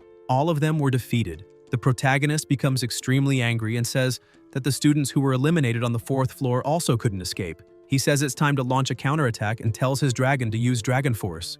Yiya lets out a powerful roar, making the monster tremble all over. They split up, and the protagonist tells her to attack from the left while he goes all in from the right, since they first need to eliminate all those annoying tentacles. With fast and precise attacks, they manage to cut off all the monster's tentacles and it starts trying to flee. Lin sees this and gets angry, saying now it wants to run away after causing so much trouble. The monster continues trying to escape, and the butler warns that the energy fluctuation from the clan, an extremely powerful aura begins forming around the monster. The system keeps warning that a powerful dragon aura has been detected, and that they need to evacuate immediately. Lin becomes confused, asking how a dragon aura is being detected, since that monster was a nightmare troll. How can it have dragon energy? Yiya begins to get angry and says that's why she was feeling something strange while fighting. That monster has black scales, dragon scales. The protagonist is even more confused, as Grenna said, nightmares don't have scales. Yiya begins to get furious with the whole situation and says that bastard dared to attack her, a member of the dragon clan. The monster attacks with everything it has, and she prepares to retaliate. The protagonist tells her to jump immediately and dodge the attack, but she questions if he really wants her to flee. She counterattacks with her powerful flames, blocking the attack, leaving the protagonist impressed with everything. However, that being gathers even more strength and attacks again, causing immense pressure. This time, its attack hits Yiya directly, causing an explosion in the area. Wounded, she says that creature, which is neither dragon nor beast, still masters the magic of the dragon clan. Lin realizes his companion is seriously injured and won't withstand another attack of that magnitude. He tells her she doesn't need to face it head-on, using magic, and emphasizes that from now on, she must follow his orders. However, Yiya asks if the protagonist is saying her magic is weaker than that freak's. The monster attacks once more, and Lin begs her to listen and dodge because they'll attack from above. She decides to listen and dodges, and he thanks her for it. The monster continues attacking multiple times, and he asks Yiya to keep dodging everything and find the right distance. And once she finds it, she should leap onto the monster's head, attacking the blind spot. They keep advancing until she gets close enough and attacks the monster. It tries to retaliate, but it's too late. She lands a blow to its forehead. After that, several more attacks continue in sequence. Suddenly, the monster attacks with several smaller tentacles, hitting Yiya. She realizes that her magical power is being drained. The protagonist is shocked that the monster can even absorb a dragon's energy, and without thinking twice, he charges forward, cutting its links to her. However, he gets hit. Yiya becomes worried. Tears start falling from her eyes, as her only friend is being hurt right in front of her. The protagonist begins to fall while coughing up blood, and she can't bear to watch it anymore. Overwhelmed by hatred and rage toward that beast, she starts gathering an immense amount of fire. Even the monster starts to show surprise at the amount of magic being accumulated by the dragon. The protagonist keeps falling, asking what she's doing. However, the attack goes straight for the head of the demonic beast, engulfing its entire body in flames. The butler appears saying, "It's the fire dragon's breath!" Yiya learned the dragon breath skill during battle. Growth value plus 100. Still consumed by fury, she continues attacking non-stop, screaming that the monster is going straight to hell. The system keeps notifying.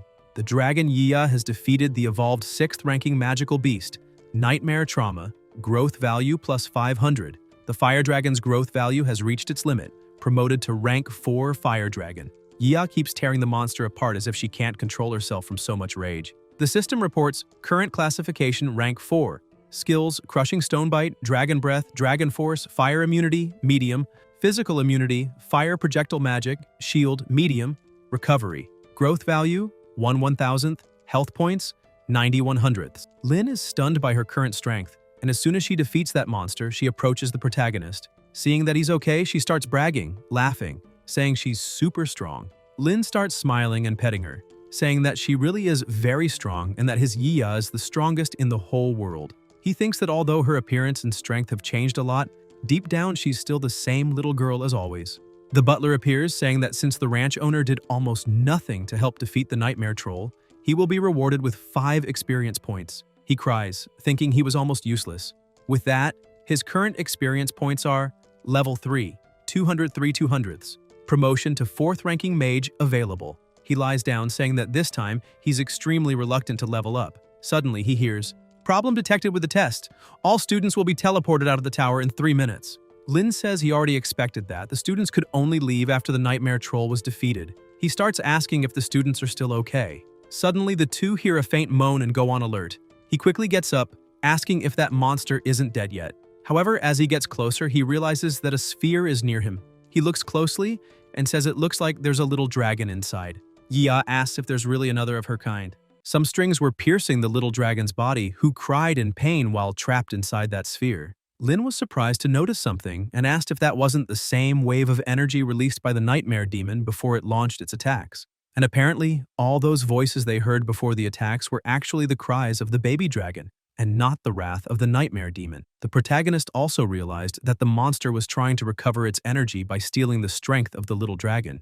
Yaya, seeing one of her kin suffering, grew furious and said she couldn't take it anymore. With a swift strike, she shattered the capsule, cursing the damned nightmare demon. After pulling the little dragon out of there, she kept spewing fire at the remaining fragments, demanding how that inferior being dared torment the Dragon Clan in such a way, and declared that for this he would be burned until nothing remained. Lin looked at the scene and said that the nightmare demon was indeed the cause of it all, but he wanted to know who the real mastermind behind everything was. He began recalling what he had seen at the school and wondered whether the demonic beast could really control a child of the Dragon Clan on its own, or if this was another experiment conducted by humans with dragons.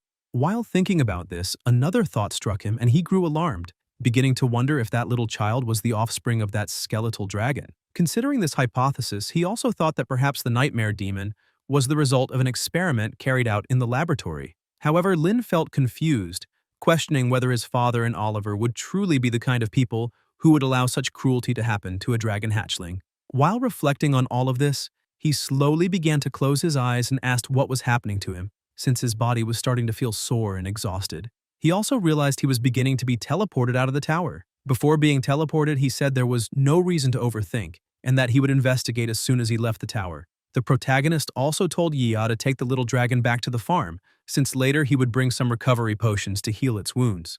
Outside the tower, the people working hard to pull the students out shouted in excitement that it was working, since the tower's teleportation devices had indeed started functioning again. With that, the participants trapped inside would soon be transported outside. Professor Yisha stepped forward and told everyone to move as fast as possible to check whether the students were safe. Gwyn also assisted her, asking for the medical teams to be ready immediately. But both of them were completely shocked the moment the students were teleported out. Almost all of them collapsed on the ground, unable to move. She noticed that the protagonist was still conscious and ran to him with tears in her eyes, asking what had happened inside the tower and why they were so severely injured. Still dazed and utterly exhausted after his battle, Lin heard the professor's voice and realized he was outside, asking if everyone had made it out safely. After that, he completely lost his strength and collapsed unconscious. The medical team began shouting that they had to approach immediately to provide first aid. That day, the king was extremely furious and demanded that the academy conduct a thorough investigation into the incident. The academy's professors were equally shocked and enraged, swearing to uncover the culprit behind it all. To save as many lives as possible, the king ordered the finest potions and support mages from the royal palace to treat the students. Fortunately, Daya, Alan, Saber, and Augustine survived the attack, but the students who had turned into zombies or sustained severe injuries did not make it. Out of 100 students, only 28 survived. Augustine, who had been the academy's main focus, spoke. The professor went to him once more and questioned if that was really what he meant. Augustine cut her off, irritated with the situation, and asked how many more times she would repeat the same question until she was satisfied, emphasizing that the person who saved everyone wasn't him but Lin. Thanks to the protagonist's power, they managed to escape that place alive. Lin, who was in the same room looking out the window, was a little surprised by the situation. His companions also appeared there. Alan told his boss that everyone had already gathered downstairs, and Daya smiled, saying he didn't need to rush since he was everyone's hero now, so surely they would wait as long as needed for him.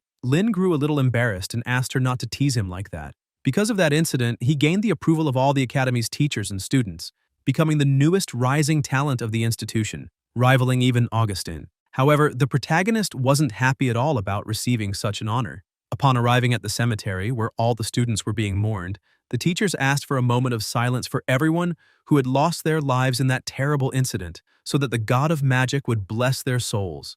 Lin began to wonder how anyone could feel happy about some kind of honor in such a tragic situation. While he watched people crying and suffering from their losses around him, he looked up into the rainy night and, in his thoughts, begged his father to tell him whether that tragedy had anything to do with him. The next day inside the library laboratory, Lin was once again staring at the skeleton of the dragon that kept crying out for its child. He continued thinking that the little sleeping dragon must, without a doubt, be the child that the skeletal dragon was searching for. With this in mind, he asked the butler to teleport the sleeping little dragon to him, and soon the dragon began to appear. Lin picked up the little dragon and showed it to the skeletal dragon, asking if that was the child it was looking for. The baby dragon began to wake up, and, as soon as it saw the skeleton in front of it, became extremely frightened and jumped onto the protagonist's head, clinging to him in fear. Lin told the little dragon to be careful with its claws. Suddenly, the skeleton began to calm down and its body returned to normal. It told the little child not to be afraid. Lin was also surprised to see the skeleton recovering. The great dragon continued calling its child, asking it not to be afraid because its mother was right there. The protagonist thought that this was wonderful because now she could speak normally, and with that, maybe he could ask her what had happened to his father. Smiling, he thought that what mattered most at that moment was not that. He placed the little one on the ground and said that this was its mother. The baby dragon began to walk until it reached its mother. The two looked at each other for a moment, and with tears in its eyes, the hatchling began to cry and call for its mother, who also started crying, saying that she had finally found her child. The mother said that he was alive, healthy, and energetic, and because of that she was very happy. Just knowing her son was safe already brought her comfort. The dragon mother looked at the protagonist and said, "Thank you, Zoe Lanster. You fulfilled your promise. You truly rescued my son." Upon hearing his father's name, Lin was shocked and asked the dragon mother if she was really saying that his father had agreed to help save her son. The dragon mother was also surprised to hear the protagonist say the word father because that meant Zoe also had children of his own. The protagonist said yes and introduced himself, saying his name was Lin Lanster. The dragon mother asked if he was serious, questioning if his name really was Lin. She explained that her physical body had been completely destroyed, so she could only sense that world through her magic, and the aura the protagonist emitted was exactly the same as his father's. She asked if Zoe was still using dragons to conduct experiments. Once again, Lin was shocked to realize that his father was, in fact, involved in the experiments. He lowered his head and said he didn't know what his father was doing now, since he didn't even know where he was. However, everyone kept saying that he had betrayed the humans, but saved the remaining dragons at the very last moment when humanity was on the verge of triumph. He emphasized that all this time he thought he understood his father very well. However, now he was becoming increasingly confused about what kind of person his father really was. The dragon mother said she couldn't say what kind of person his father was, but she knew he was different from the other humans who had conducted experiments on her kin. She also stressed that she already knew the protagonist was curious to learn what had happened in that laboratory that year, but unfortunately, she didn't have much time left. She held her child and said that she faithfully believed he was a person worthy of the dragon's trust, just as his father had been. With that, she entrusted her child to him, saying she would place her son in the hands of Zoe's son. The mother began to fade away and cried out to the protagonist that when he met his father, he needed to tell him that the Eastern Rift was not the end of the world, because the answers he sought were in the new world, beyond the rift. Lin was completely confused and asked what answers she meant, what new world she was talking about, and begged her to tell him a little more about what exactly it was. However, she vanished, and with her last words, she asked that her son continue to live and be happy. The system appeared, announcing that the problem binding the sleeping dragon's heart had been unchained. Congratulations to the farm owner for completing the mission, The Last Wish of the Sleeping Dragon. You have been rewarded with 2 fragments of the water dragon egg. Collection progress, 5 out of 10, 50 magic experience points. Upon seeing this message, the protagonist began to realize that now he understood, for the chains referred to the mother dragon's attachment to her child that bound her heart, and not the physical chains that imprisoned her there. USO stretched out his hands, trying to reach his mother while crying as he watched her depart. The protagonist kept thinking that this mother had remained as a skeleton all those years only to ensure that her child was safe and happy. That made him wonder if dragons were truly such sentimental beings. The hatchling kept crying as if it had lost part of its heart, and the protagonist, watching the entire scene, thought that they were indeed very different from what people believed them to be. The butler kept notifying and congratulating the farm owner for obtaining a new dragon, the sleeping dragon, USO. Its current level was 0, growth level 0 out of 10, health level 60 out of 100. Note, due to the completion of the mission Sleeping Dragon, the magic tome obtained in the laboratory of experiments was undergoing some changes. Lin, a bit confused, wondered if the magic tome was the book he had found on the experiment table the first time he had been there. However, all he remembered was that on the first page, there had been a conversation between his father and Oliver, and the rest was blank. Yet, the book appeared before him, radiating a different energy than before, and he was surprised to see that the pages that had once been empty were now filled with words. Seeing the poor little one suffering, the protagonist asked the butler to send him back to the farm, so that Yiya could take care of the small dragon. Then, immediately, he began studying the magic tome inside the laboratory. On one of the pages was written, "Experiment topic, Dragon Blood Potion, using a dragon's blood to make a potion that can strengthen humans. We hope that this potion will allow humans to acquire the same strength as dragons, to defeat powerful dragons." Seeing this, the protagonist thought that what his father and the others were doing wasn't using dragons to strengthen demonic beasts. On another page of the book was written, "Oliver, I have been worried about the relationship between the Dragon Clan and humans lately. Perhaps our judgment has been clouded by what lies before us. We must not treat these lives with such cruelty. I sincerely hope you come to your senses and put an end to these horrible and forbidden experiments before we commit even greater sins." Signed, Zoe. Lin was glad because that message had been left by his father. He closed the book and began to think about what was happening there, the forbidden experiments, and what really happened back then that made his father change his mind during the experiments. He also began to wonder if Uncle Oliver had also changed his mind, questioning whether he had given up on the experiments or chosen to follow the radical path. For example, using dragons to alter the physique of the demonic beast. When he closed the book, a small vial on the table shook and the butler gave him a hint, saying, "A hidden passage mechanism has been detected. Removing the ink from the table will activate the mechanism and open a passage." Curious, and without a second thought, he wiped away the ink beneath the table, asking if there really was a hidden passage there. The table rose and a passage appeared underneath, which surprised him. Lin began to walk through the new place, wondering where that path would take him.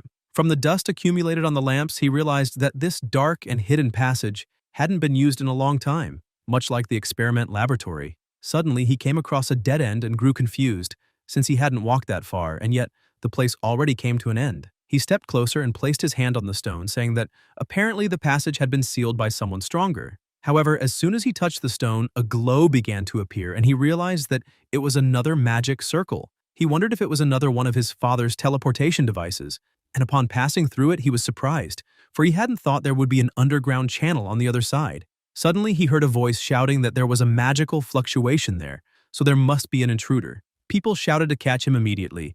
A monster began coming towards the protagonist, which startled him. However, as soon as the monster and the two people appeared there, no one was present anymore, leaving them confused. Lin quickly returned through the magic teleport and, hidden on the other side, began to think that someone was using the underground routes to carry out illegal business. On the other side, the two people began arguing with each other. One of them said that no one had been there, but his companion punched him in the head, saying that even if someone had been there, the shout probably scared the person away. He further asked when his companion would ever change that horrible temper. The protagonist continued analyzing the situation from the other side of the teleport. He thought that Scavenger from before seemed to have black scales on his back similar to those of the Nightmare Demon, which made him wonder if the monster that attacked the Tower of Judgment had something to do with those people. He began climbing the stairs again, thinking that the situation was still inconsistent, and that he couldn't continue the investigation without proper planning. And while walking, he remembered that there had been a well leading to the surface along the path.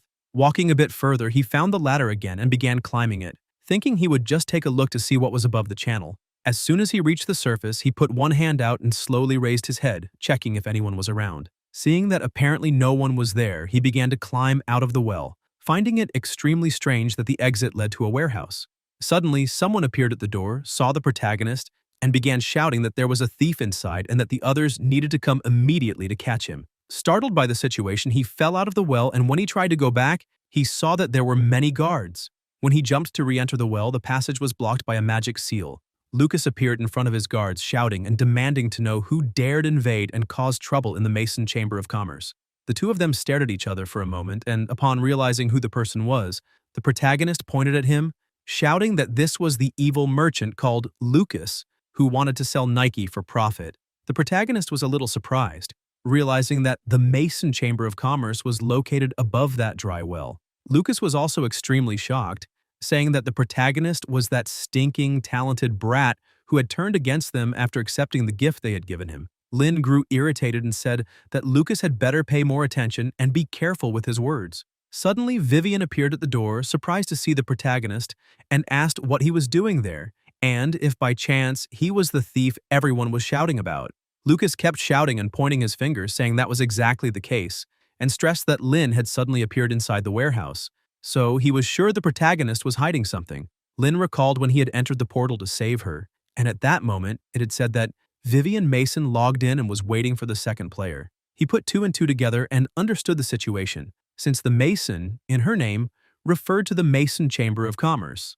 Vivian stepped in front of the protagonist and said that was impossible because he wasn't a bad person. Lucas kept insisting, asking her not to be deceived by his appearance, and questioned if she had any idea how many secrets were inside that warehouse, saying that if they let him out now, one day he could. However, Vivian interrupted him and, firm in her decision, told him to step aside because she would take the protagonist to see her older sister. A short while later, already inside the Mason Chamber of Commerce, the older sister asked Vivian if she hadn't gone there to get medicinal herbs for practice, and therefore shouldn't waste time and just take them. Vivian tried to interfere in the conversation about the protagonist, but her sister didn't allow it and told her to hurry up and leave. Inside a room, Lin was sitting across from Vivian's older sister, who was currently the president of the Mason Chamber of Commerce, named Alyssa Mason. She addressed the protagonist and said she would be very honest with him, asking how he had appeared beneath that dry well into which none of them could enter. Lin was confused and said that the well was inside their warehouse,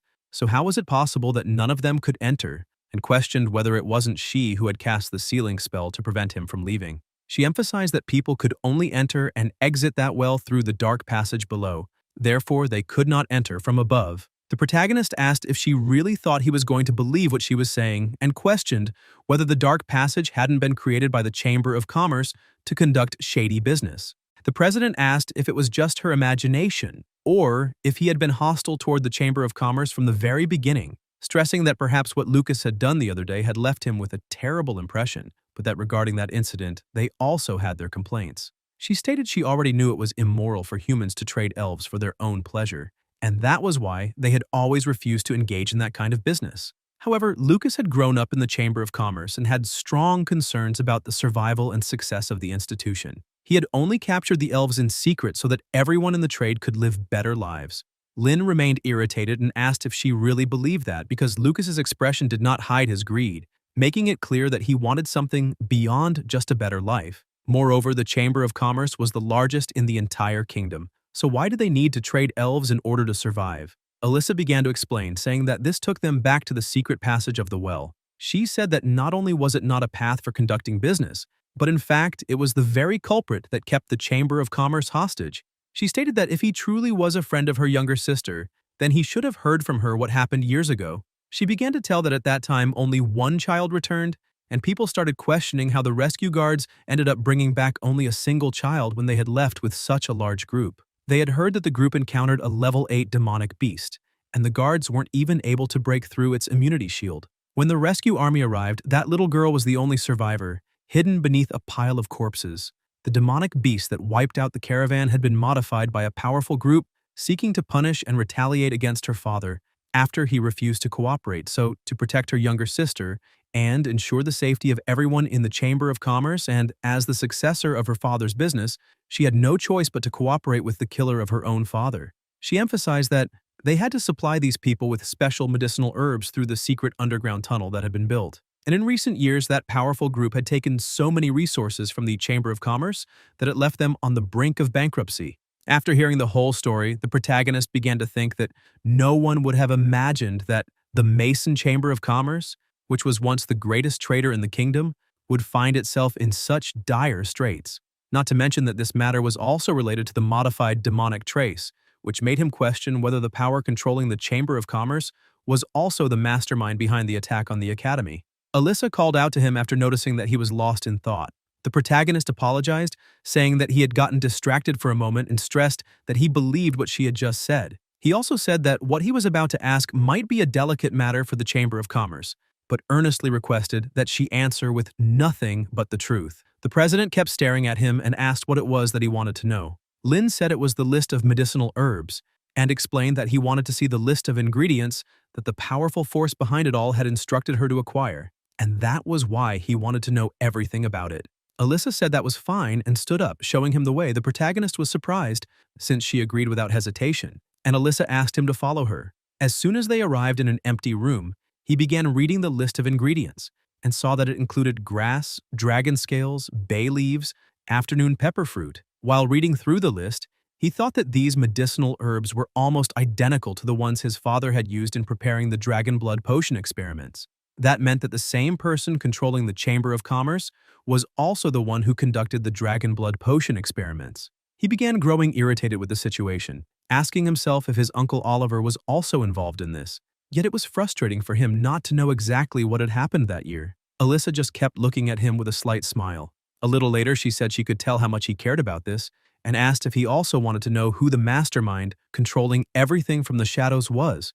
Lin looked at her and said that was exactly what he was after, and asked if she could clarify a little more about them. She smiled and said that she had no problem talking about it, but the next information would come at a price. Lin asked if she wanted him to join forces with her to fight against the powerful force operating behind the scenes, so that their trade could be free again. He crumpled the paper in his hand, telling her not to worry because that same group was most likely the culprit behind the incident at the academy. Alyssa was shocked by this information, unable to believe that this group had dared to interfere even with Iris Academy. She extended her hand to the protagonist, saying that the enemy of your enemy is your friend, and asked him to trust her, because she believed that cooperation between them would be most welcome. She stressed that she had been secretly investigating their entity, and that as soon as there was any news in her investigation, she would notify him immediately. Lin clasped her hand and said he agreed with all of it. He thought that it was no wonder she had allowed him to look at the confidential documents so easily, because she wanted to use that information as a bargaining chip to secure his cooperation from the very beginning. Alyssa began thinking that this was wonderful, because if they had a young and powerful talent like Lin on their side, then perhaps the Chamber of Commerce still had a chance to survive. The president stressed that she wanted him to keep this conversation a secret from Vivian. The protagonist asked why she made such a request, and the president explained that she didn't want her younger sister involved in that matter, because she thought it was best for her protection, that she didn't know anything. Lin smiled and said that Vivian was a great friend, so he would do everything for her well-being. He thought that even a shrewd businesswoman like Alyssa also had someone precious she wanted to protect. After settling things, the protagonist leaves and begins walking through the academy, wondering how many secrets it still has hidden. Upon arriving at his room, Nike is overjoyed, saying that the young master has finally returned, and emphasizes that they had been very worried about him. Little Jack also had tears in his eyes and agreed, saying it was wonderful to see that he was well. The three embraced, and Lin apologized for having worried them. While this reunion was happening, another person arrived. One of the guards greeted him, saying that by the looks of it, he must be student Lin. With an envelope in hand, the guard said it was an invitation from the great Prince List. The guard emphasized that His Highness had ordered him to personally deliver this invitation to the protagonist, as it would be a great honor if he could attend the banquet at the prince's palace in 7 days. The protagonist was surprised to have received an invitation directly from the prince and asked if it was true. The guard, overjoyed, confirmed and stressed that Prince List was the only younger biological brother of the king, and for that reason, His Highness was the person His Majesty trusted the most in the entire kingdom. Lin smiled and said it was truly an honor, asking the guard to tell the great Prince List that he would, without a doubt, attend the banquet in 7 days. The guard began to think that this newly recognized talent was extremely intelligent, for he knew how to seize an opportunity when he saw one. As the royal guard departed, the protagonist wondered if the king's younger brother was indeed deeply trusted by His Majesty. For someone capable of manipulating even the Mason Chamber of Commerce and having control over it, the powerful royal family was definitely one of his suspects. Nevertheless, in any case, it would be best for him to meet this prince. Jack was thrilled by what had just happened, saying that his young master truly was incredible, for he had just received an invitation from the prince himself. On the other hand, Nike looked somewhat suspicious and said that the young master had only recently risen to fame, yet he had already received an invitation from the prince, and because of that, she feared that he might be planning something, as the chief of her life had once said that humans with very high status tended to be more malicious. The protagonist asked her not to say such things, for she was speaking of the prince. Seeing that she was a bit worried, he embraced her, saying that he would return to his room to rest for a while, but that soon he would meet them for lunch. And until then, he would tell them everything about the great monster he had fought. She smiled excitedly, said it was agreed, and asked him to rest well while she prepared lunch since she had learned a new dish that day and he had to try it. He smiled back at her, saying that he was looking forward to tasting that delicious dish. Upon entering his room, he asked the butler to log into the farm, for he was worried about USO and what he might be doing at that moment. As soon as he entered, Ya asked him to hurry up and come closer. The protagonist shouted in concern, asking what had happened, starting to think that something had occurred with the little dragon. But as soon as he approached, he was relieved, for the baby was only sleeping. Ya, all cheerful, asked what her master thought and told him to look at how USO was sleeping so deeply, which meant she had done a great job caring for him. Lin scolded her, asking why she was speaking so loudly and if she wasn't afraid of disturbing the little one's sleep. She told her master not to worry, for USO was in a deep sleep and wouldn't wake up even if she accidentally roared. However, the protagonist kept reprimanding her, asking her to be calmer and to speak more softly. Guys, if you enjoyed the video, leave a like, comment, and subscribe to the channel so you don't miss new content. Thank you.